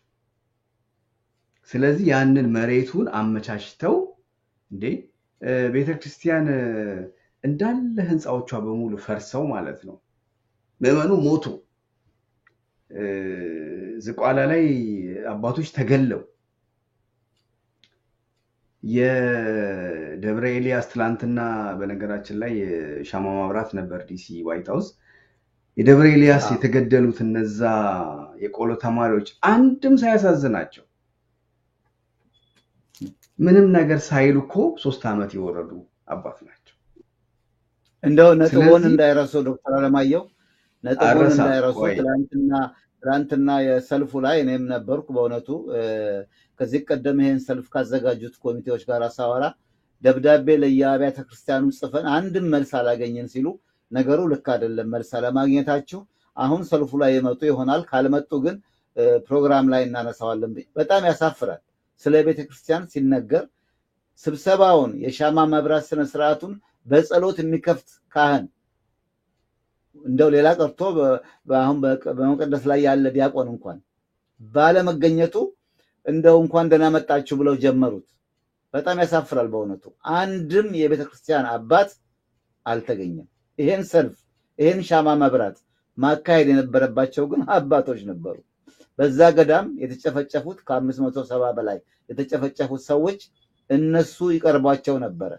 ከኔ ቢጤው ከጥቁር ራስ ምዕመን ይቅርታ ዶክተር አለማየሁ ቀጥል። ችግር የለው። ስለዚህ አቡነ ሳዊሮስ ይሄን ድርጊት ተሐድሶን የሚያስፋፉ የዘር ፖለቲካን ወደ ቤተክርስቲያን ያመጡ ግድያ ያስፈጸሙ በሌላም ነገር ቅድም ባላችሁት በስነ ምግባር የሚጠረጠሩ ወይም ስማቸው የሚነሳ አባት ናቸው። አሁን እኚህን አባት ነው ለቤተክርስቲያን መሪ አድርገን ያስቀመጠው። አቡነ አብርሃም ቅድም ጠቅሼዋለሁ። ብዙ ነገሮች አሉ፣ ብዙ የሚነሱባቸው ነገሮች አሉ። ለመንግስት እንዴት እንዳደሩ ማለት ነው። የመንግስት ተወካይ ናቸው። በቤተ ክህነት የመንግስት ተወካይ አንዱ ዋናው አቡነ አብርሃም ናቸው። ከዳንኤል ጋር የሚሰሩ ምንም መወሻሸት አያስፈልግም። አቡነ ጴጥሮስስ አቡነ ጴጥሮስ በጣም የሚገርም አቋም ያላቸው አባት ናቸው። የሚገርም ይሄ ስላችሁ ጥንካሬ አይደለም። መንግስትን አመት ይሁን 2 ዓመት መሰለኝ አይደል ጋሽ አዲሱ ከተከለከሉ ጀምሮ በጥንቃቄ ሳይተቹ ዝም ብለው እዚህ ኒውዮርክ ተቀምጠው ተለማምጠው አዲስ አበባ የገቡ ናቸው። እንደው ምን ለማግኘት? አንድ እሱ ነው። ሁለተኛ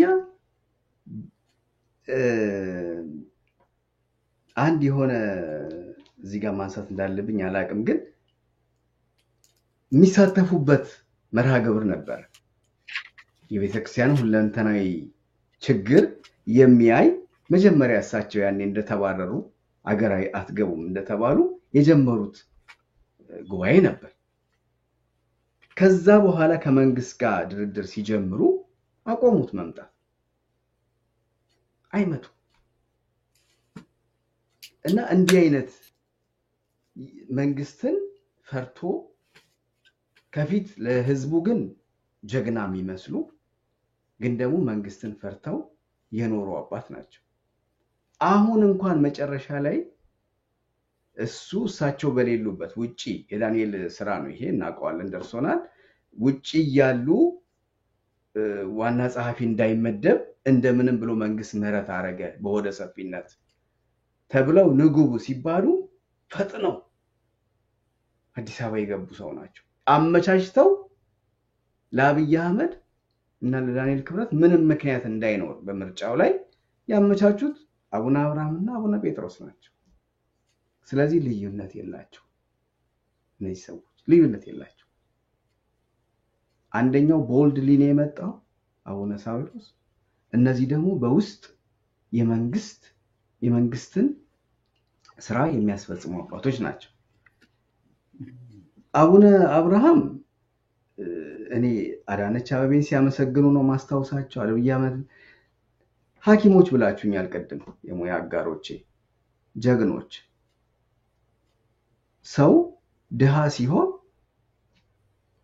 ሲቸግረው ልጆቹን ማብላት ሲያቅተው በቃ ትራንሴድ ያደረገ ይሄ የዘር ፖለቲካውን ከትግራይ ጫፍ አንስተ እስከ ሞያሌ ከወለጋ አንስተ እስከ ሐረር እስከ ኦጋዴን ድረስ አንድ የሆኑበት ሐኪሞች የሚያስደስቱ ማለት ነው። ይሄ ነው ትግል ማለት።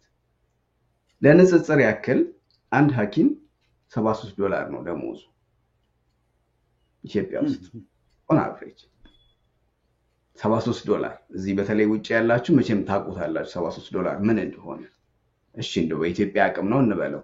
ከአካባቢው ሀገሮች እንኳን በግማሽ ያንሳል። በነገራችን ላይ ከኬንያ እንደው 1/3 ነው ቢሆን እንኳን ይሄው እዚህ ጋር ጥሩ ነው ሂሳቡ እንደዚህ ነው ይሆና። አዎ አሁን አንሳለኝ እንደውም $85 ነው አይደለ?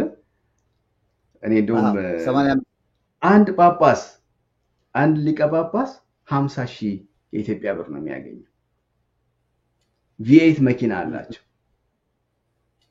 ነዳጅ አላቸው። እቺ 50,000 የኪስ ገንዘብ ነች። ዓለምን የናቀ አንድ አባት ሲሞት ለማንም የማያወርስ ከሆነ እሱን እመጣበታለሁ። 50,000 ብር ምን ይሰራለታል? ለምንድን ነው ሐኪሞች አሁን ሲቸገሩ ጳጳሳቶቹ 60ዎቹም ተሰብስበው የአንድ ወር ደሞዛችን ይቅር ለሐኪሞቹ እንርዳቸው ማይሉት? ክርስትናው አይለችም። አየህ እቺ ተመልሰ ያለችው ክርስትና የለችም። አንድ እሱ ነው። ሁለተኛ አንድ ያስተካከሏት አለች በአቡነ ጳውሎስ ጊዜ። በፊት ጳጳስ ሲያርፍ ያለው ነገር በሙሉ ለቤተ ክርስቲያን ነበር። አሁን ያችን ህግ ቀይረው ብዙ ሰው ስለማያነሳት ነው እንጂ ያችን ህግ ቀይረው አሁን ጳጳስ ማወረስ ይችላል ይላል። ያችን ህጓን አስተካክለዋታል። እሱ ምን እንዲያደርጉ አድርጋቸው ለገንዘብ እንዲሯሯጡ አደረጋቸው። አንዳንዶቹ ሌላ ነገር ስላላቸው የሚያወርሱት ሰው ስላለ እኔ እዚህ ጋር እንደው ያንተን ሚዲያ እንትን ለማለት አልጠራም፣ ግን የሚያወርሱት ሰው አለ። ስለዚህ ለገንዘብ ይሞታሉ፣ ለገንዘብ ይገዛሉ። ይሄ ነው ጳጳሳቱ ላይ ያለኝ እንትን ስትሬት የምናገረው ለዳንኤል ክብረትና ለአብይ አህመድ ነው። የተሳካላችሁ ከመሰላችሁ ተሳስታችኋል፣ ወይም ፖለቲካውን አታውቁትም። ቤተክርስቲያን አትሸነፍ። 60 እና 70 ሚሊዮን ህዝብ የያዘችን ቤተክርስቲያን አሁን ያሸነፋችሁ መስሏችሁ ከተሰማችሁ በጣም ተሳስታችሁ። ለዛም ደግሞ ታዩታላችሁ ውጤቱንም ማለት ነው። ትልቁ ነገር እኔ የሚታየኝ ማለት ነው ለዚህ ሁሉ ለሀገር ሰላም ማጣት፣ ስቃይ፣ ጦርነት ዋናው ችግር እኔ ይሄ የዘር ፖለቲካ ነው የሚመስለኝ። የዘሩን ፖለቲካ ኢትዮጵያውያን በቃ ካላልን አዙሪት ውስጥ ነው የምንገባው። ቤተክርስቲያናችንን አሁን በእስልምናውን ብትሄድ እንደዚሁ ችግር ነው ያለው። ጭራሽ መተው ጉንዳን ናችሁ ይሉናል። ድህነታችንን ሰምታችሁ ሳላርሰሙን ድሃ ጥቁር ጉንዳን ነው አለ። ድሃ እንዴት እንደሚጠየፉን። ስለዚህ ሲገሉንም ጉንዳን የገደሉ ነው ይመስላችሁ። አየህ ሲያስርቡንም ጉንዳን እንትን ያሉ ነው ይመስላችሁ። በቃ ኦሬዲ እኮ እንደ ሰውም አልቆጠሩንም። ስለዚህ ይሄ ፖለቲካው መስተካከል አለበት። ይሄ የዘር ፖለቲካው እሱ ሲስተካከል ሌሎችም ይስተካከላሉ። መልካም አቡነ ሉቃስንና እሺ ይቅርታ ጠቅለል እያደረግን እንበል። እሺ ዶክተር ማየ አቡነ ሉቃስንና ቀሲስ በላይን በተመለከተ ጥሩ ገልጸዋል። አቡነ ሉቃስን እንግዲህ 9 ዓመት ነው ፈረድኩባቸው ያለው። 9 ዓመቱን እሱም ከኖረ ይገርመኛል። ግን እሳቸው ያው እግዚአብሔር ይስጣቸው ምዕመናን ተሰብስበው የሚረዷቸው የዕለት ጉርሳቸው የሚረዷቸው ምዕመናን አሉ። በጣም በዚህ አጋጣሚ በጣም ማመስገን የምፈልገው እርግጥ ብዙ እርዳታ ያስፈልጋቸዋል። ምዕመናን ይሄን የምትሰሙ ከሆነ ብዙ ልንቀርባቸው አለን፣ ከጎናችሁ ነን ልንላቸው ይገባል። የቀሲስ በላይ በተመለከተ አሁን ታየዋለህ። አቡነ ሳዊሮስ እንኳን ቀሲስ በላይን አይደለም ሁሉን ነገር ያስተካክላሉ።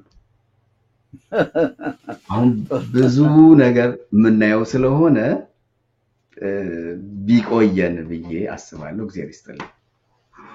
መልካም ወደ በኋላ መለሳለሁ። የሐኪሞች ጉዳይ ከተነሳ እኔ በነገራችን ላይ ሐኪሞቹ የሥራ ማቆም አድማ እንደጀመሩ ሰሞን እዚህ ሀገር ማቃቸውን 3 ሐኪሞች ደውዬ በሰሜን አሜሪካ የሐኪሞች ማህበር ያለ ይመስለኝ ነበረ። ባይኖርም ግን እናንተ ለሙያ ባልደረቦቻችሁ ምን አሰባችኋል? ሰብሰብ ብላችሁ የምታደርጉት ነገር አለ ወይ ስል ለጊዜው ምን የሚያሰብ ነው የለም ብለውኛል። እንደው የሰማሁትን ለመግለጽ ያህል ነው። ጥያቄም ወደ እርስዎ ሳመጣ ግን በኋላ ይመልሱልኛል። ምን እያሰባችሁ ነው? የሙያ ባልደረቦቻችሁ ተራብን፣ ቤት ኪራይ መክፈል አቃተን ብለው ጥያቄ ካቀረቡ ቆይተዋል። ስራ ሳያቆሙም በማስጠንቀቂያ ነግረዋል ለመንግስት ወይም መንግስት ነኝ ለሚለው ኃይል። ምንም አልተደረገም። እነሱም አድማ ላይ ናቸው እስካሁን ድረስ። እነሱ ባለመኖራቸው የሰው ህይወት እንደሚያልፍ እገምታለሁ። ይሄ በጣም አሳዛኝ ነገር ነው። ቀደም ሲል ስለ አቡነ ጴጥሮስም ሲያነሱ መቼም አዎ አልተናገሩም። እኔ እንኳን እንደው ብዙ ሰው የጠበቀው ምንድን ነው መሄዱን ይሄዱ፣ ግን በሆደ ሰፊነት መንግስት ይቅር ብሏችኋል ነው ሲባሉ እሺ ብለው ሲሄዱ ጥፋትን የመቀበል ነገር አይሆንም ወይ የሚል ሀሳብ አለው ብዙ ሰው እና ይሄን አልተናገሩም። ሁለተኛው ነገር ደግሞ እዛው ስብሰባው ላይ እንዴ እኔ እኮ አገልግሎቴን ሳልጨርስ ነው አገር እንዳልገባ የተደረገው፣ ስለዚህ ሌላ ሰው ሊመረጥ አይገባም፣ በደንቡ መሰረት አገልግሎቴን እንድጨርስ መቀጠል አለብኝ ይላሉ የሚል ግምት ነበራቸው አንዳንድ አባቶች። ይህንንም አላሉም። ያው ስብሰባውን እንግዲህ ጨርሰው ሲመጡ ምናልባት ለመናገር ሀሳብ ለመስጠት ፈቃደኛ ከሆኑ ብፁዕ አባታችን አቡነ ጴጥሮስ እድሉን አመቻቻለሁ። በእኔ በኩል ችግር የለብኝም። እመጣለሁ። ወይዘሮ ቅድስት ወደ አንቺ መምህር ሙሉጌታ ቅድም ያነሳውለውን ጥያቄ ካስታወሱ በሱ ላይ አስተያየት ይስጡኝና ወደ ወይዘሮ ቅድስት እሄዳለሁ። ቅድም ዶክተር አለማየሁ እንደገለጸው ትልቁ የሀገራችንም የቤተክርስቲያናችንም ችግር የሆነው መጀመሪያ የሀገራችን ችግር ነበር። የቤተክርስቲያናችን ብዙ አልነበረም። ያው መከተሉ አይመጣም ነበር። የዘር ፖለቲካና የዘር አስተሳሰብ ነው አገሪቷን በሙሉ እንግዲህ መከራ ውስጥ እየከተታት ያለው። የሰሜኑንም አንስተናል። የሰሜን ቅድም ስለገለጡ በትግራይ ያለውን ትክክል ነው። እና ያ ከሀገራችን ችግር እንግዲህ ሀገራችንን ላለፉት ዘመናት ሲያተራምሳት ቆይቶ ሲያባላን ቆይቶ አሁን ጭራሽ ሽምግልና ጸሎት እያደረገች ወደ ሽምግልና ትገባ የነበረችው ቤተክርስቲያን ሙሉ በሙሉ ተዘፈቀች። አሁን ተዘፍቃ ነው ያለችው ሙሉ በሙሉ ማለት ነው።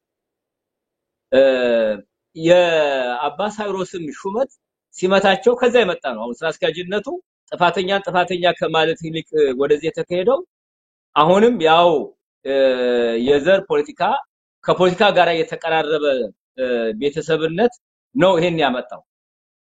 በቀሲስ በላይ ቦታም ምክትል ስራ አስኪያጅ ያለ መሾሙም ያ ነው። ምክንያቱም መንግስት በሙስና ወይ በዚህ ባጭበርባሪነት አገኘሁኝ ብሎ አሰረ። ግን ማን ተነስቶ ያንን ቦታ አጀንዳ አቅራቢው ራሱ ማለት ነው ለውይይት አጀንዳ አቅራቢው ራሱ የበላይ ቦታ ይተካብሎ ቢያቀርብ ማን ይከፋ ይሆን ማን ይደሰት ይሆን ስለማያውቅ ስለዚህ መጠንቀቅ አለበት። የበላይን ቦታ ይነካብሎ አጀንዳ ማስያዝ ራሱ ሌላ ትችት ወይ ሌላ ትችት ሳይሆን ሌላ ነገር ሊያመጣ ስለሚችል እርግጠኛ አይደለም። ስለዚህ መንግስት ያሰረው በራሱ መንገድ ባገኘው ነው ወይ በህግ በፍርድ ቤት አይቶ ነው ያን ያደረገው። ያንን ቦታ ደግሞ ይያዝ ብሎ ማቅረብ ደግሞ ሌላ ነገር ሊያስተች ይችላል። ስለዚህ መነኮሳቱ ወይም ያው ጳጳሳቱ ማለት ነው ይሄንን ነገር ለማቅረብ አንዳቸውም ወኔ የላቸው። በሆደ ሰፊነት ነው የመጣችሁ ሲባል አዎ እናመሰግናለን በሆደ ሰፊነት ነው። እንግዲህ ሚዲያውን አይተናል። ያቀባበሉ ብዛት መንግስት ኢትዮጵያ ሳይሆን መንግስት ሰኛት የገቡ ነው ያስመስሏቸው። አሸንፈው የመጡ ነው ያስመስሏቸው። ይቅርታ ጠይቀው እግር ላይ ወድቀው የገቡትን ሰዎች ልክ አሸናፊ የሄደ ያክል ማአት ሆነው ተንጋግተው እንደተቀበሏቸው አይተናል። ይሄ በሙሉ ውርደት ነው በረዳችን ለቤተክርስቲያን የማይመጥን መንገድ ላይ ነው ያለው። ሶስተኛው አሁን ወደ አነሳው ነጥብ ደግሞ ስንመለስ በትግራይ ያሉትን መነኮሳት እንግዲህ ሿሚዎቹ አንድ 3 ቢሆኑ ነው እዛ ያሉ 3-4 ቢሆኑ ናቸው ከፊተኛ ውስጥ የነበሩ ማለት ነው። እንግዲህ ከፊትም ሲሾሙ የመጡበት መንገድ ሁላችንም እናውቀዋለን። የፊተኞቹም ሲሾሙ ማለት ነው። እና አባ ሳይሮስ እንደዚህ ብለው ሲሾሙት በአባ ጳውሎስ ዘመን ሲሾሙ ናቸው። በዛን ጊዜ በምን አይነት መንገድ የተሾሙት የሚለውን አንናገርም። የዛን ህዝቡም ግራ እንዳይገባው እንዳይደናገጥ ብለን ያለፍናቸው ጉዳዮች ናቸው። ዛሬ ያፈጠጡና መንገድ ምንድነው ዋና አስፈጻሚ ሆኑት። በትግራይ ያሉት አንድ አራት የሚሆኑት እንግዲህ እና አባ ሰረቀን ጨምሮ የሾሙት ሰዎች በዚያን ዘመን ላይ ተሾሙት ናቸው። ተገንጥለው ወጥተው ሌሎቹን ሾመናል ያን ሲመቱ ልክ አይደለም ሲኖዶሱ አቋም ወስዶ ሲመቱን እንዲያወግዝ ይሿሚዎቹም ተሿሚዎቹ ልክ እንዳለፈው እንደ ሮሚያ ላይ እንደተደረገው እንዲደረግ ሲባል በሲኖዶሱ ያውም ትንሽ ደፋር ሆኖ ተገኝተው ማለት ነው እንግዲህ እንደምንም ብለው አጀንዳ ተቀርጾ ውይይት ከተደረገ በኋላ ከቤተ ክርስቲያን ቀኖና ይልቅ ከህገ ቤተ ክርስቲያን ይልቅ ለሃይማኖት ለእግዚአብሔር ከመቆም ይልቅ የዘር የቋንቋ ጉዳይ የበለጠባቸው ፓትርያርኩ አልፈርም ብለው ቁጭ ያሉት። ስለዚህ አሁን ነገ ምንድነው ለመፍጠር የሚፈልገው? ነገ ለመፍጠር የሚፈልገው ነገር እነዛንም እናመጣለን። የበቀደም ንግግሩም እኮ ያ ነው። ከቤታችን ናቸው አኩርፈው ነው የሄዱት። ስለዚህ የሄዱትን በሙሉ እናመጣቸዋለን። እነሱ ብቻ አይደሉም። ምናልባት ከተቻለ ባለፈው በወሊሶ የተሾሙት 26 ናቸው አይደለም? እነዛን 26ቱንም ደግሞ ማምጣት አለ። ቤተክርስቲያኒቷ እንደሆነች ህንጻ የጥንት አባቶቻችን እግዚአብሔር ይስጣቸው ለቤተክርስቲያን ይጠቅማል ብለው ለየገዳማቱ ይጠቅማል ብለው የድሮ ምእመናንም ለዝቋላ ለደብረ ሊባኖስ ለደብረ ማርያም ለምን ያወረሷቸው ህንጻዎች አሉ። አዲስ አበባ ላይ 400 ምናምን ቤት ነው ያለን። ከዛ ውስጥ እንግዲህ ብዙዎቹ እንደውም ፈርሰው አሁን ትልቅ ህንጻ እንዲገነባ ተደርጎ ዛሬ ቤተክርስቲያኒቷ ደስታ ላይ ነች ያለችው። ቤተክርስቲያኒቷ ማለት ለኔ ኮቴሽን ውስጥ ነው ያለችው። ሲኖዶሳው ደስታ ላይ ነው ያለው። ትልቅ ህንጻዎች ተሰርተዋል። ፊት የተወረሱ አሉ። ሐረር አለ፣ ድሬዳዋ አለ፣ በየቦታው አሉ። የጥንት አባቶች የሰሯቸው ለቤተክርስቲያን ያወረሷቸው ለገዳማት ያወረሷቸው እነዛ በሙሉ ይከራያሉ። አሁን ቤተክርስቲያኒቷ ሚሊዮነር ነች በነገራችን ላይ። ስለዚህ 26 ወልሶ የተሾሙት 10 ምናምን ትግራይ ላይ የተሾሙት ሌላም ተጨማሪ በዘር ቢሾም እነዚህ በሙሉ ተከፋፍለው መብላት ይችላሉ። የተሾሙት ለመብላትና እሱን ለማስተዳደር ነው። እሱን በማስተዳደር ያንን በመብላላ ተሰማርተዋል። ሊቃውንቱ ማያቸው የለም፣ አብያተ ክርስቲያናቱ ማያቸው የለም። ህንጻ ተሰራ፣ ቢዝነስ ተስፋፋ፣ ለኢትዮጵያ ቤተክርስቲያን የሚፈይዳት አንዲት ነገር የለም። ድሃ ተበደለ፣ ፍርድ ተጓደለ የሚል አንድ የለም። ስለዚህ የሞላ መስወብ እዛ ላይ ከበው መብላት ነው። ስለዚህ ያን ከቦ ለመብላት ከቤታችን የወጡ አሉ እነሱም ድርሻ ይገባቸዋል ብለው ነገ ያመጧቸዋል። ባለፈውም ከተሾሙት ውስጥ ያኮረፉትን እንደገና አጥተው ይጨምሯቸዋል። ለኔ 200 300 ቢሆኑ 300 400 መንጋ ተሰብስቦ ምንም የሚያደርገው ነገር የለም። ለምን 1000 አይሆኑም? ምንም የሚፈይዱት ነገር የለም። ለቤተክርስቲያኒቷ የሚጠቅሙት ነገር የለም። ስለዚህ አሁን ያንን በሙሉ ለመለወጥ ጥረት የሚያደርጉ ይመስለኛል። አባ ሳይሮስ ከፊት የሾሟቸውን ሰዎች በሙሉ የሚያመጧቸው ይመስለኛል። ትግራይ ያሉትንም ደግሞ ያመጧቸዋል። የሚያመጡት ለቤተክርስቲያን አንድነት አይደለም፣ ምእመናን እንዳንሸወድ። የሚያመጡት ለቤተክርስቲያን አንድነት አይደለም፣ ቤተክርስቲያኒቷን ለመብላት ነው የሚሰበሰቡት። ስለዚህ ስብሰባው ለዛ ነው፣ ሌላ ነገር የለም። ስብከተ ወንጌል፣ ሃይማኖት መጠበቅ፣ ቀኖና መጠበቅ፣ ምእመናን መጠበቅ፣ ለሐኪሞች ለደሃዎች መጮህ የሚባል ነገር የለም። ለምን የፈለገውን አይሆኑም? አንዳቸውም አይጮሁላቸው። አጀንዳቸውም አይደለም ለዶክተሮች ለሐኪሞች ወይም ሌሎች ለመምህራን መቆም መቆርቆር አይደለም። ለቤተክርስቲያን ውስጥ እየተጎተቱ ለሚገደሉ ምእመናንም አይቆሙ። ለአብነት ተማሪዎችም አይቆሙም፣ ለመነኮሳትም አይቆሙ። በገዳም ለሚገደሉ ምእመናንም ካህናትም መነኮሳትም አይቆሙም። የሚቆሙለት አንድ ነገር ነው፣ ማዕድ ነው። አገልግሎታቸውም ለዛ ነው። ስለዚህ እኔ ያን ያክል ነው ቤተክርስቲያኒቷን ይዘዋት እየሄዱ ያሉት። የሚሿሿሙትም ለዛ ነው፣ የሚሸፋፈኑትም ለዛ ነው። ከዚህ ሊገኝ የሚችል አንድም በረከት አንድም ጸጋ የለም ከውስጣቸው ነውርን እስካላስወገዱ ድረስ። ለዚህ እስከቆሙ ድረስ ይሄው ነው። ምክንያቱም ይሄ እኛ አሁን የምንነጋገረው ፖለቲካ አይደለም፣ ለሃይማኖት ትክክለኛው የወንጌል ቃል ነው እየተናገርን ያለነው። መጽሐፍ ቅዱስ የሚለውን ቅዱስ ክርስቲያን የምታስተምረው ነው እየተናገርን ያለነው እንጂ አንዷቸውም ነገር ለኛ አይደርሰንም፣ ሊደርሰንም አይችልም። ስለዚህ ምእመናን በእምነታቸው ከእግዚአብሔር ጋር ባላቸው ግንኙነት ላይ መበርታት የሚኖርባቸው ብዬ ነው ማስበው። መልካም ነው። መምህር ሙሉጌታ በጣም አመሰግናለሁ። ውይይታችን ይቀጥላል። አድማጭ ተመልካቾቻችን፣ እንግዶቻችን ዛሬ ቅዱስ ሲኖዶስና ውሳኔው በሚል ርዕስ ከሲያትል ወይዘሮ ቅድስት አሳልፍ ጸጋዬ እንዲሁም ደግሞ ከዋሽንግተን አካባቢ መምህር ሙሉጌታ ኃይለማርያም እና ዶክተር አለማየሁ ናቸው። እንደው እስካሁን በተነገረው ላይ ወይዘሮ ቅድስት አንድ ሁለት ነጥቦች ካሉሽ እንድትናገሪ መስማት ብቻ ሳይሆን እዚህ እስከታደምሽ ድረስ የሚሰማሽ አለ፣ አስተያየት አለ። የምዕመናን አስተያየት በጣም ወሳኝ ነው እና ሀሳብሽን ብትናገሪ እንደ መፍትሄም ዋናው እንግዲህ መናገር ያለብን ውሃ ቢወቅጡት ቦጭ ነው ይባላል።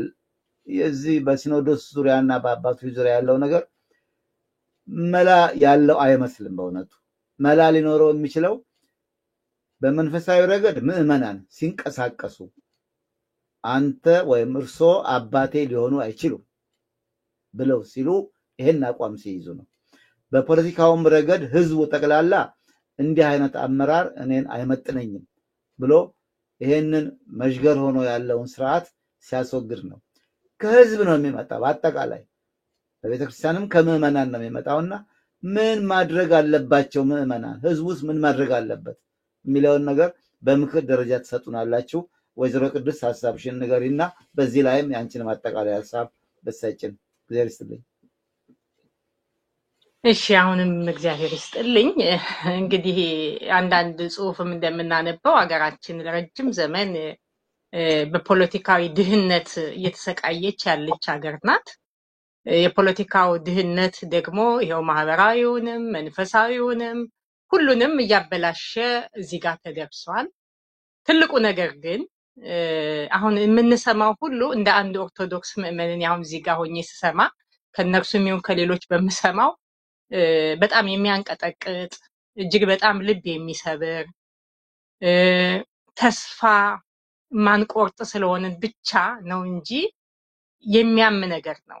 ዞሮ ዞሮ ምንድነው አሁን የሚያስፈልገው ነገር እንደው ነገሮችንም ያው እንዳልኩት ለወንድሞቼ ለመተው አጠርም ለማድረግ ምንድነው ተግባር ነው የሚያስፈልገው። እኔ እንደ አንድ ምዕመን እንደ ህዝብ ኃላፊነት ወስጄ አንዳንድ መንፈሳዊ ነገሮችን እንደሚሰራ እናትም ቢሆን የምለው ነገር ምንድነው ህዝቡ የሚጠበቅበትን ግዴታውን መወጣት መቻል አለበት።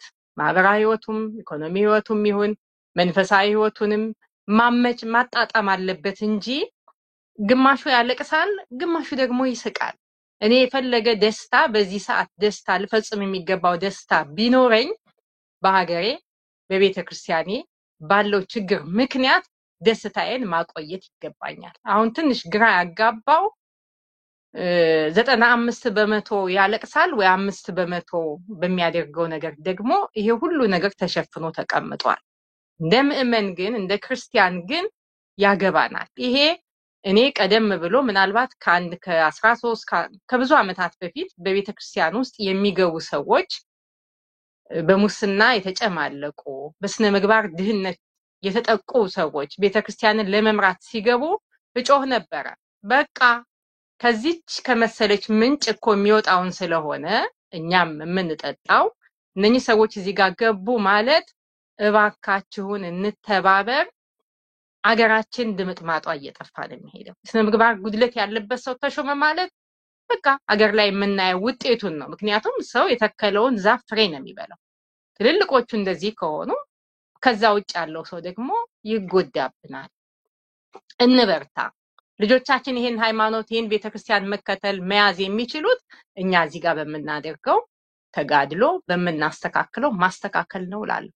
ከቤተ ክርስቲያን አመራር አልፎ አሁን እላይ እንግዲህ በዚህ በታላቁ ሹመት በታላቁ ተቋም በታላቁ ሲኖዶስ ውስጥ በዚህ ሁሉ ነገር ውስጥ ይህንን ርዕስ መስማት በጣም ከባድ ስለሆነ ይህንን የማይሰማ ምዕመን ስለሌለ ኃላፊነት አለብን። እኔ እንደ አንድ ምዕመን በቃ ይሄ ይመለከተናል። ስለዚህ በየቤታችንም በየአካባቢያችንም ቅድም እንዳልኩት በየንስሐ አባቶቻችንም ጋር እየተነጋገርን ከወንድሞች ከሰማነውም ይሁን ከሌሎችም በምንሰማ እውነት በሆነው ነገር ላይ እውነትን ይዘን መገኘት ግዴታ አለብን። የሃይማኖት ግዴታችንን ልንወጣ በእውነት በቃ ትክክለኛው ሰው ትክክለኛ ቦታ አልተቀመጠም። ይሄ ለዘመናት እኔም በተለያዩ ሚዲያዎች ገብቼ የምናገረው ነገር አሁን ፍንትው ብሎ እየወጣ እየታየ ነው። ስለዚህ አይበቃም ወይ? አዎ ይበቃል። ስለዚህ ይሄንን ነገር ለማድረግ ደግሞ ምእመናን እግዚአብሔር ያውቃል እንግዲህ መጸለይ ነው እንግዲህ ለሱ መተው ነው የሚባለውን ነገር እሱነቱን በውስጣችን ያስቀመጠ በአምሳሉ የፈጠረን እግዚአብሔር ህሊና ማለት ትንሹ እግዚአብሔር ነው እየተባልን የተማርን ሰዎች ትንሽ የሆነውን እግዚአብሔር ህሊናችን ራሱ ብቻ አይበቃንም ወይኛ ይሄን ህሊና ይዘን እንዴት ነው የምንንቀሳቀሰው? ስለዚህ የደሃውን ጩኸት ላለመስማት ቸል የሚል ሰው ጆሮን የሚደፍን ሰው ነገ እሱ ራሱ ይጮሃል አይሰማለትም የሚለው በተግባር በከተማችንም በየመንደራችንም እየታየ ነው። ገና ከዚህ በላይ መውደቅ እንፈልጋለን ወይ? ይሄንን ለህዝቡ ነው የምተወው። እግዚአብሔር በሚጠላቸው 6 እና በመጨረሻም ደግሞ በሚጸየፈው ተግባር ላይ ይህ ዘመን ጎልቶ ወጥቶ ታይቷል። ስለዚህ እኔ እንደው እንደ ሚዲያ በተከበረ ሚዲያ ነውና እዚህ ጋር አንተንም ብንገናኝ ብዬ ያልኩበት ምክንያት ሚዲያዎችም ተከፋፍ በጣም ብዙ የሚያሳዝን ኢትዮጵያን የማይመጥን ሰው ያላት ሰው እንደሌላት ምሁር ያላት ምሁር እንደሌላት all over the world ያሉ በጣም ብዙ አዋቂዎች የሚጋደሉም የማይጋደሉም ብዙዎቹ ግን የተደበቁ ራሳቸውን ወደ ኋላ ያደረጉ እቺ ቤተክርስቲያን ያፈራቻቸው የመጨረሻ ደቂቃቸውን እንኳን የ11 ሰዓት ጥሪያቸውን እንኳን ለዚህ ቤተክርስቲያን አውለው በዚህ የማዳን ስራ ላይ ቢሰማሩ እጅግ መልካም ነው ላለሁኝ። ስተዋለው ብዙዎች ከእምነት ወጥተዋል።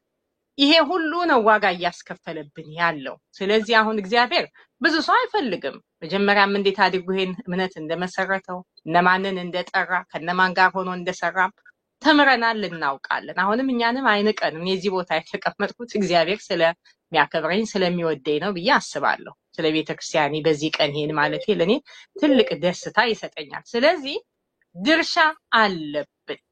ለሰው የምንተው ነገር ከዚህ በኋላ ምንም ሊኖር አይገባም። እናቶች እንደና በተለይ ደግሞ እናቶች ነን በልልታ ያደመቀን እነሱን እዚህ ደረጃ ላይ ያደረስናቸው ትልቁን ችግር እየፈጠርን ያለነው እኛ ነን። ሁሉ እንደተጠበቀ ሆኖ ግን ትንሽ እንንቃ። ደግሞም እንችላለን። ምንድነው አሁን ለየብቻ እኮ ስንገናኝ በየቤታችን በተለያዩ አጋጣሚዎች እውነትን በደንብ እንነጋገራለን። ታዲያ ምን አለበት? ከኛ ጋር እኮ ያለው ፍቅር ነው። የሚያሸንፍ ኃይል እኮ ነው ይዘን የምንንቀሳቀሰው። በፍቅር ነው የምናሸንፈው። በተለይ እናቶች ከወንዶች ከወንድሞቻችን ከአጋሮቻችን ከጎረቤቶቻችን ጋር ሁሉ ተነጋግረን ይህች ሀገር ምን እስክትሆን ነው የምንጠብቀው? እንግዲህ ሕክምና ሙያ በዚህ ደረጃ ላይ እዚህ ጋር እንዲደርሱ የምንመኛቸው ሁሉ ልጆች ወጥተው ብዙ ሐኪሞች ነጋዴ ተመልሰው ወርደው ራይድ እየነዱ የተለያየ ስራ እየሰሩ እንዴ ከዚህ በላይ ምን ይባላል? ሐኪም ተገደለ። አሁን እኔ በጣም ብዙ ያለቀስኩበት በባህር ዳር የተገደለው ስፔሻሊስት ሐኪም አንጀቴን ይበላኛል። እንደ እናት ማለት ነው። ልጄ ነው ብዬ የማስበው ሰው ነው። እና ምን እየተደረገ ነው? እባካችሁ የየግላችንን ጉዳይ ወደ ጎን እንተውና የዘንድሮም ቢኖረንም ለከርሞ እናስተላልፍና ከዚህ በኋላ የምናስብ ሰዎች ስላለን አንድ ጊዜ ስለሁሉም ቆም አድርገን ሀገራችንን ሃይማኖታችንን ቤተክርስቲያናችን የእምነት ተቋማችን ሙስሊም በየተቋሙ ለእውነት የምንቆምበት ምዕራፍ የመጨረሻ ጥሪ ላይ የደረስን ይመስላል። ከዚህ በላይ ሞት የለም። ይሄንን እየሰሙ ጿን አባቶቻችንም እንደው ደህነኞቹ ከውስጥም ያሉት ቢሆኑ አሁን ከዚህ በላይ ምንም ሊባሉ የሚችል ድል የለም። የተሰጠንን ድል እንጠቀምበት። እግዚአብሔር አምላክ ድሉን ሰጥቶናል። እኔ በእለቱ ለምናቸዋለሁ ማጸናቸዋለሁ። በምስሉ ላይ የምናያቸው የልጆቻችን አምላክ የኛ አምላክ የኢትዮጵያ አምላክ ይፈርድብናል። እግዚአብሔር አምላክ ይታረቀን ዘንድ ምንፈልግ ከሆነ እንደ እናት የገዳይም የሟችም እናት ናትና ሰላም መጥቶ ነገሮች ተስተካክለው ቤተክርስቲያን ትክክለኛ ገጽታዋን የምትይዝበት አሰራር ላይ እኔ ድርሻዬን ለመወጣት ፈቃደኛ ነኝ። በተሰጠኝ ጸጋ በተሰጠኝ ስጦታ ሀዘንተኞችን እያጽናናው ላለፈው ከ21 ዓመት በላይ በደም ያለ ዘር ልዩነት በየቤቱ ሀዘንተኞችን ባልም እናትም አባትም ልጅ የሞተባቸውን ሁሉ እያጽናናው እዚህ ጋር ደርሻለሁ። የተለያየ ሰው ያውቀኛል። ከዚህ የበለጠ ጥሪ እኔ የማስተላልፍበት ነገ ላልኖር እችላለሁኝ። ሁልጊዜ ሞቴን የማስብ ሰው ነኝ። ሁላችንን እንሞታለን። ነገ የሚገጥመን አይታወቅም። ግን አሁን በአብዛኛው በቁም እየሞትን እንደሆነ እንወቅና ትንሣኤያችንን በዚህ በትንሣኤ ዘመን እናፍጥነው። እግዚአብሔር አምላክ ደግሞ የወደደውን ሁሉ ያድርግልን፣ ይርዳን። ያለቀሱ የተቸገሩ እናቶች ሁሉ አምላክ ከኛ ጋር ይሁን። እግዚአብሔር አምላክ ያስፈጽመን። አመሰግናለሁ። በጣም አመሰግናለሁ ወይዘሮ ቅድስት፣ እግዚአብሔር ይስጥልን። ጥሩ ማጠቃለያና ምክር ነው። እንደው አንዳንድ ሰዎች ሲኖዶስ የለም ይላሉ። ሲኖዶስማ አለ። እንግዲህ ሲኖዶስን ሲኖዶስ የሚያደርጉ አባቶች ናቸው የጠፉትና አንዳንድ ሰዎች ምን ይላሉ? እንደው እኔ ስልጣን ቢኖረኝ አሁን ያሉትን የሲኖዶስ አባላት በሙሉ ሰብስበን ገዳም አስገብተን ሌላ እንደው እግዚአብሔር የፈቀደላቸውን አባቶች ሰብስቦ ሌላ ሲኖዶስ እንዲኖር ማድረግ ነው የሚሉ አሉ። የተከበሩ አለቃ እያሌው ታምሩ በአንድ ወቅት ከኔ ጋር ውይይት ስናደርግ የነገሩኝ፣ በተለይ ደግሞ ድሮ ሲኖዶሱ ለሁለት ተከፈለ በምንልበት ሰዓት የሰጡኝ አስተያየት አለ። እንደው ምን ይሻላል በሚል የሆነ ውይይት ስናካሄድ መቼም አሉ እዚህ ሀገርም የሚረቡ አባቶች የሉንም፣ እናንተም ጋር ያሉት አባቶች አይረቡንም። ሁለቱንም አስወግዶ ጥሩ መነኩሴ ከገዳም አምጥቶ ግብጽ ልኮ ፓትሪያርክ አድርጎ በዛ መሰረት አዲስ ሲኖዶስ ማቋቋም ነው እንጂ ምንም ዋጋ የለም ያሉት ምንም አይረሳኝም። ዛሬ ድረስ ድምጻቸው ሬከርድ ሆኖ አለኝ እና ሲኖዶስ የለም የሚሉት ሰዎች አንዳንዴ ግራ እየገባቸው ነው። ክቡር አባታችን አለቃ እያሌው ታምሩ ናቸው። እሳቸውን ማቅ የለምና ሲኖዶስን ለመናቅ ወይም ሲኖዶስ የሚል አያስፈልግም ለማለት ሳይሆን ሰዎቹ ሲኖዶስ የሚለው ስም ወይም በመንፈስ ቅዱስ የሚመራውን ኃይል ለዛ ለመቀመጥ ብቃት የላቸውም የሚል ነገር ነውና እንደው እንደማጠቃለያ መምህር ሙልጌታ ምን መደረግ አለበት ነው ትልቁ ነገር? አሁን ቅድሞ ወይዘሮ ቅድስት እንዳለችው ህዝቡ ላይ መሰራት አለበት፣ ምዕመናን ላይ መሰራት አለበት። መምህር ሙልጌታ በቤተክርስቲያን ያገለግላሉ፣ መምህር ኖት፣ ኃላፊነት አለበት። ዶክተር አለማየሁም በማህበርህ በሙያህም ብዙ ቦታ አለ፣ ቤተክርስቲያንም ታገል። ምን መደረግ አለበት? እንደማጠቃለያ ምክረ ሀሳብ ብትሰጡን እንጂ ይሄንኑ ነገር ብንደግመው ምንም ጠብ የሚል የለም። በመጨረሻ ዶክተር አለማየሁ ስትናገር በሙያ ባልደረቦች በኩል ያለውን ነገር እንደውም እያሰብክበት ነው ወይ በግልህ ሌሎች የሙያ ባልደረቦችን እዚህ ሀገር ያሉትን አሰባስበህ ምን የምታረገው ነገር ይኖራል የሚል ጥያቄ ይኖራል አብረህ የምትመልሰው። በኋላ ወደ መምህር ሙልጌታ ልሄድና የእሱን ማጠቃለያ ሀሳብ ልስማ። እሺ፣ እግዚአብሔር ይስጥልኝ አቶ አዲሱ። አጭር ነገር ነው ማነሳው ስለ ሲኖዶስና ሲኖዶስ አለ የለም፣ ሲኖዶስ ምንድነው፣ የሲኖዶስ ጉዳይ እንዴት ይፈታል የሚሉትን ጉዳዮች እኔ በሰፊው ሌላ ጊዜ እንደውም ብናነሳው ጥሩ ነው ብዬ አስባለሁ። አሁን ባልሄድበት እንደማጠቃለያ ግን እኔ እውነቱን ለመናገር በወይዘሮ ቅድስት ከተሰጠው ማጠቃለያ ምዕመናን መስራት ያለብንን ማለት ነው ምዕመናን መስራት ያለባቸውን በተመለከተ እኔ ማጠቃለያው በሳቸው ንግግር በደንብ ረገብ እናጠቃልለው ተገቢ ይመስለኛል። እውነቱን ለመናገር አንድ ነገር ብቻ እንደው እዚህ ላይ ለመጨመር የዛሬ ምናልባት 20 ዓመት በላይ ሊሆን ይችላል ብዬ ገምታለሁ። 25 አካባቢ ነው። አቶ ኪዳኔ አለማየሁ ከዚህ ከዳላስ ያሉ ሌሎችም ምዕመናን ተጨምረው በአገር ውስጥ የነበሩ በጣም ትልቅ ሰዎች ዓለም አቀፍ የኦርቶዶክሳውያን ምዕመናን ህብረት ለማቋቋም ሙከራ አድርገው ነበር። መጥተው አባ ጳውሎስንም አናግረው ሌሎችንም አናግረው ኢትዮጵያ ውስጥ ለማድረግ ሲሞክሩ አልሆነም።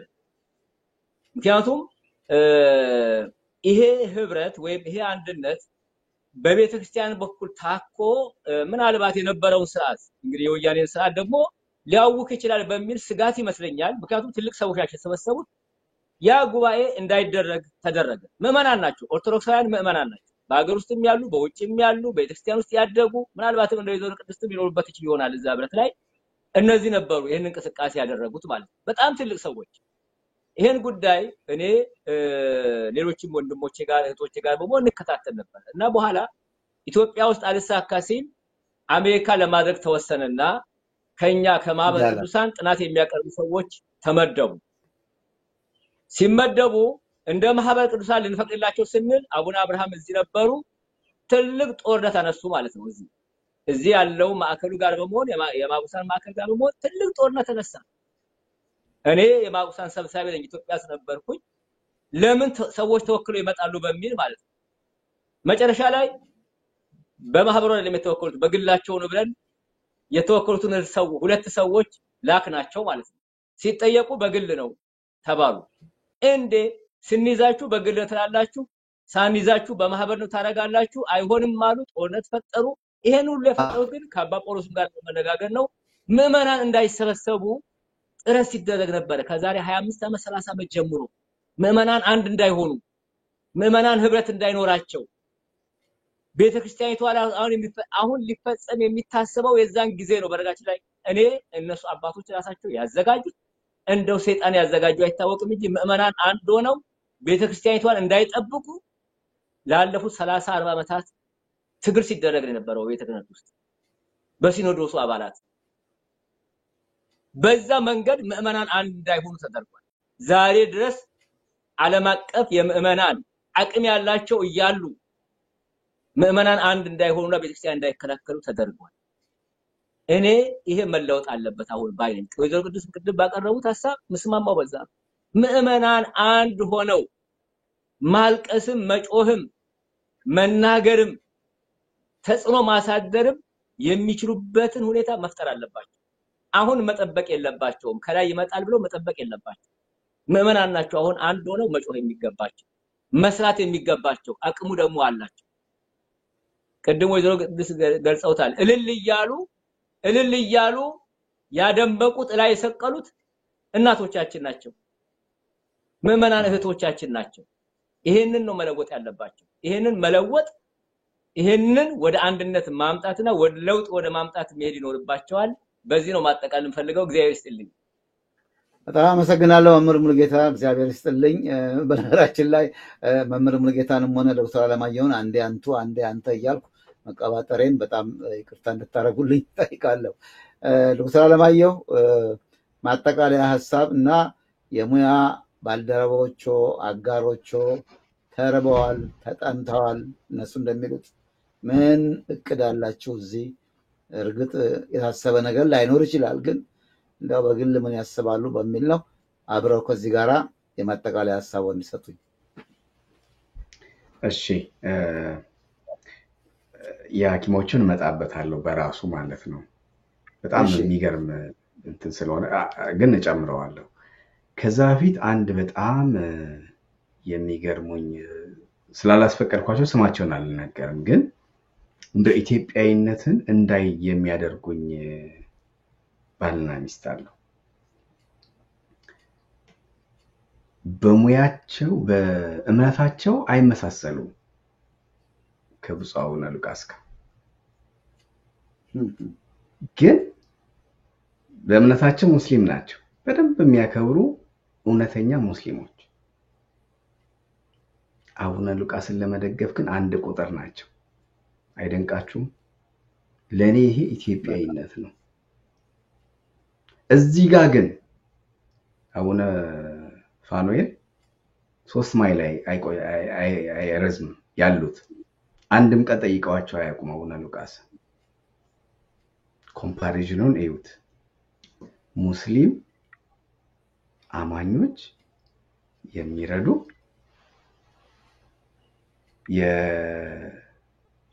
የእምነት ወንድማቸው ደግሞ 3 ማይል ላይ 4 ማይል ላይ ነው ያሉት፣ ግን አንድም ቀን ማየትም አይፈልጉም። አያችሁት? ለኔ አሁን ኢትዮጵያዊነት እምነት ይሄ ነው። በቃ ኢትዮጵያዊነት ወንድምን መውደድ እምነት ሳይገድበው ማለት ነው። በጣም የሚገርመኝና ታሪክ ስለሆነ እንደው ይህን ሳልናገር ማለፉ በጣም እንትን ስለሚል ነው። አንድ የምናገረው ለብዙ ያስተምራል ብዬ ስለማስብ ነው። ራሴን ሁሉ ጊዜ እዛ ጋር አስቀምጣለሁ። እኔ ሀጂ ሙፍቲ እዚህ ጋር ቢመጡ ምን ስንቶቻችንን ይሄን ትራንሴድ አድርገን እምነት ሳይገድበን ለመርዳት ሬዲ ሆን ነው የሚለው ማለት ነው። እንደው ስላላስፈቀድኩ ያው ስማቸውን አልጠቅስም። ሁለተኛው ኢትዮጵያውያን ትልቁ ችግራችን ይሄ የዘር ፖለቲካ ነው።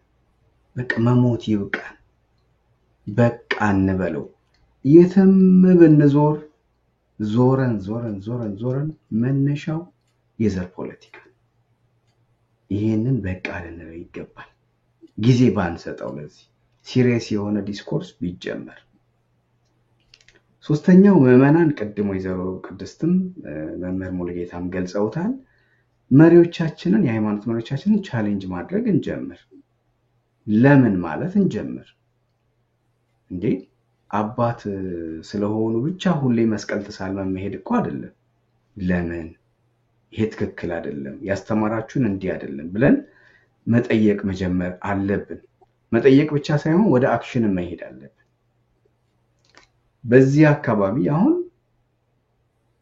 ቦርድ አባላት አሉ በአብዛኞቹ ቤተክርስቲያኖች በቦርድ ነው የሚመሩት ፓወርፉል የሆኑ ታዋቂ ሰዎች ናቸው እዛ ውስጥ የሚገቡት በአካባቢያቸው አንድ አስተዳዳሪ ሲያስቸግር ቻሌንጅ ማድረግ አለባቸው ለምን ማለት አለባቸው አስተዳዳሪ የማይሆን አባት ሲያመጣባቸው ሲጋብዝባቸው ለምን ይሄ አባት በዚህ ምክንያት የሚጳጳስ ችግር አለባቸው ለምንድነው ወደኛ ጋር የሚመጡት ብለው ቻሌንጅ ማድረግ አለባቸው ከዛ ይጀምራል ትግል ማለት ነው ሶስተኛ ማህበራት ነው ትላልቅ ማህበራት አሉ ኢትዮጵያ ውስጥ አሁን ደው በስተዋል ማህበራቱ መቼ ነው ሬድ ላይን የሚኖራቸው በእምነት ስትጣስ በቃ ሁሉ ጊዜ አቦ አባት እያሉ ነው የሚኖሩት ልክ ሲሾሙ ይደሉ እያሉ ኬክ እያቀረቡ ነው የሚኖሩት ወይስ ሬድ ላይን አላቸው ማህበራት ቤተክርስቲያን እንደው ለስሟ ምስጋና ይገባት መቤታችን ቅድስት ማርያምን ቤዛዊተ ዓለም አትባልም ብሎ አንድ ጳጳስ ሰበኩ ተባለ አንድም ማህበር ወጥቶ ነው ጀስት እንደው ሲያስተምሩ እንኳን በደንብ አልሰማም እንደ ማህበር ማለት አሁን ደግሞ እዚህ ጋር ሹመቶችም አሉ ቤተክርስቲያን እምነትን የጣሱ ሬድ ላይን የላቸው ማህበራቱ በቃ ላምፕድ ሆነዋል እርግጥ እነሱም እንደ ቤተ ክህነት ህንጻ ማስገንባት ላይ ልማት ላይ እየሆኑ ነው ቆም ብለን ራሳችንን ኢቫሉዌት እናደርግ ወዴት እየሄድን ነው የሚለው ድሃዎችን መርዳት አሁን ቀደም ካልከው ከሐኪሞችም ይጀምራል እኔ በራሴ በግል እየተነጋገርኳቸው ያሉት ሰዎች አሉ የተወሰኑ በአቅማችን መድራት መንችለውን ነገር የባሰባቸው ለመርዳት ምክንያቱም ከዛ ሀገር የተሻለ እዚህ ስለምናገኝ ትንሽዬ በሌላ በርግጥ በብዙ ነገር ሰው ተወጥሯል አሁን በብዙ ቦታዎች ላይ መዋጮች አሉ ግን ቢሆንም የተቸገሩ ካሉ ግን ፕራዮሪታይዝ እያደረግን መርዳት እንዳለብን እየተነጋገርን ነው ትላልቅ የተሰባሰባችሁ ሰዎች ካላችሁ ደግሞ ሁላችንን ማሰባሰቡንና በደም መርዳት እንዲቻል ማለት ነው በአንድ ወጥ በሆነ መልኩ አስተማሪ የመንግስት ሰራተኞች ሐኪሞችን ተቀላቀሏቸው ብቻቸውን ከሆኑ ይመታሉ ብዙ ከሆነን ግን ይሄንን መንግስት ማስገደድ እንችላለን መንግስት ከተባለ ማለት ነው ካህናት በተለይ በውጭ ሀገር ያላችሁ ካህናት እንዴ ድሎቱ ይብቃ አንድም ቤተክርስቲያን ላይ ሄደ ስለ ኢትዮጵያ ችግር አትሰማም አሁን አይነሳም ነውር ነው በቃ የደላን ነው የሚመስለው ምንም ኢትዮጵያ ውስጥ ችግር ያለ አይመስልም እንዴ ቆም ብላችሁ አስቡ እንጂ እቺ ቤተክርስቲያን ስትኖር አገር ስትኖር እናንተም ተከብራችሁ ምዕመናን አክብረዋችሁ የምትኖሩት ልጆቻችሁንም የምታሳድጉት ልጆች ካሏችሁና ሁላችንም እስኪ እንየው የት ነው ያለነው የሚለውን ለማለት ነው በበኩሌ እኔ የሐኪሞቹን ያው በግሌ ማደርገውን አድርጋለሁ ከጓደኞቼ ጋር በመሆን የተስተካከለም ሌላም ሚስ ካለ እሱንም ተባበታለሁ እግዚአብሔር ይስጥልኝ በጣም አመሰግናለሁ ሶስታችሁንም በእውነቱ በአሁን ሰዓት ጥያቄያቸው መልሳቶ በችግር ላይ ያሉትን የሚታሰሩትን የሞቱም አሉ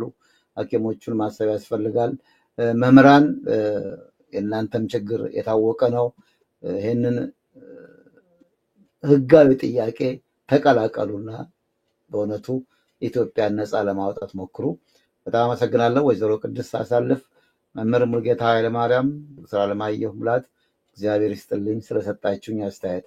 አድማጭ ተመልካቾቻችን ቅዱስ ሲኖዶስና ውሳኔው በሚል ርዕስ ከሶስቱ እንግዶች ጋር ያደረግኩትን ውይይት ሰብስክራይብ፣ ላይክ፣ ሼር እያደረጋችሁ እስካሁን አብራችሁን ቆይታችሁ ስለተከታተላችሁ ከልብ አመሰግናለሁ።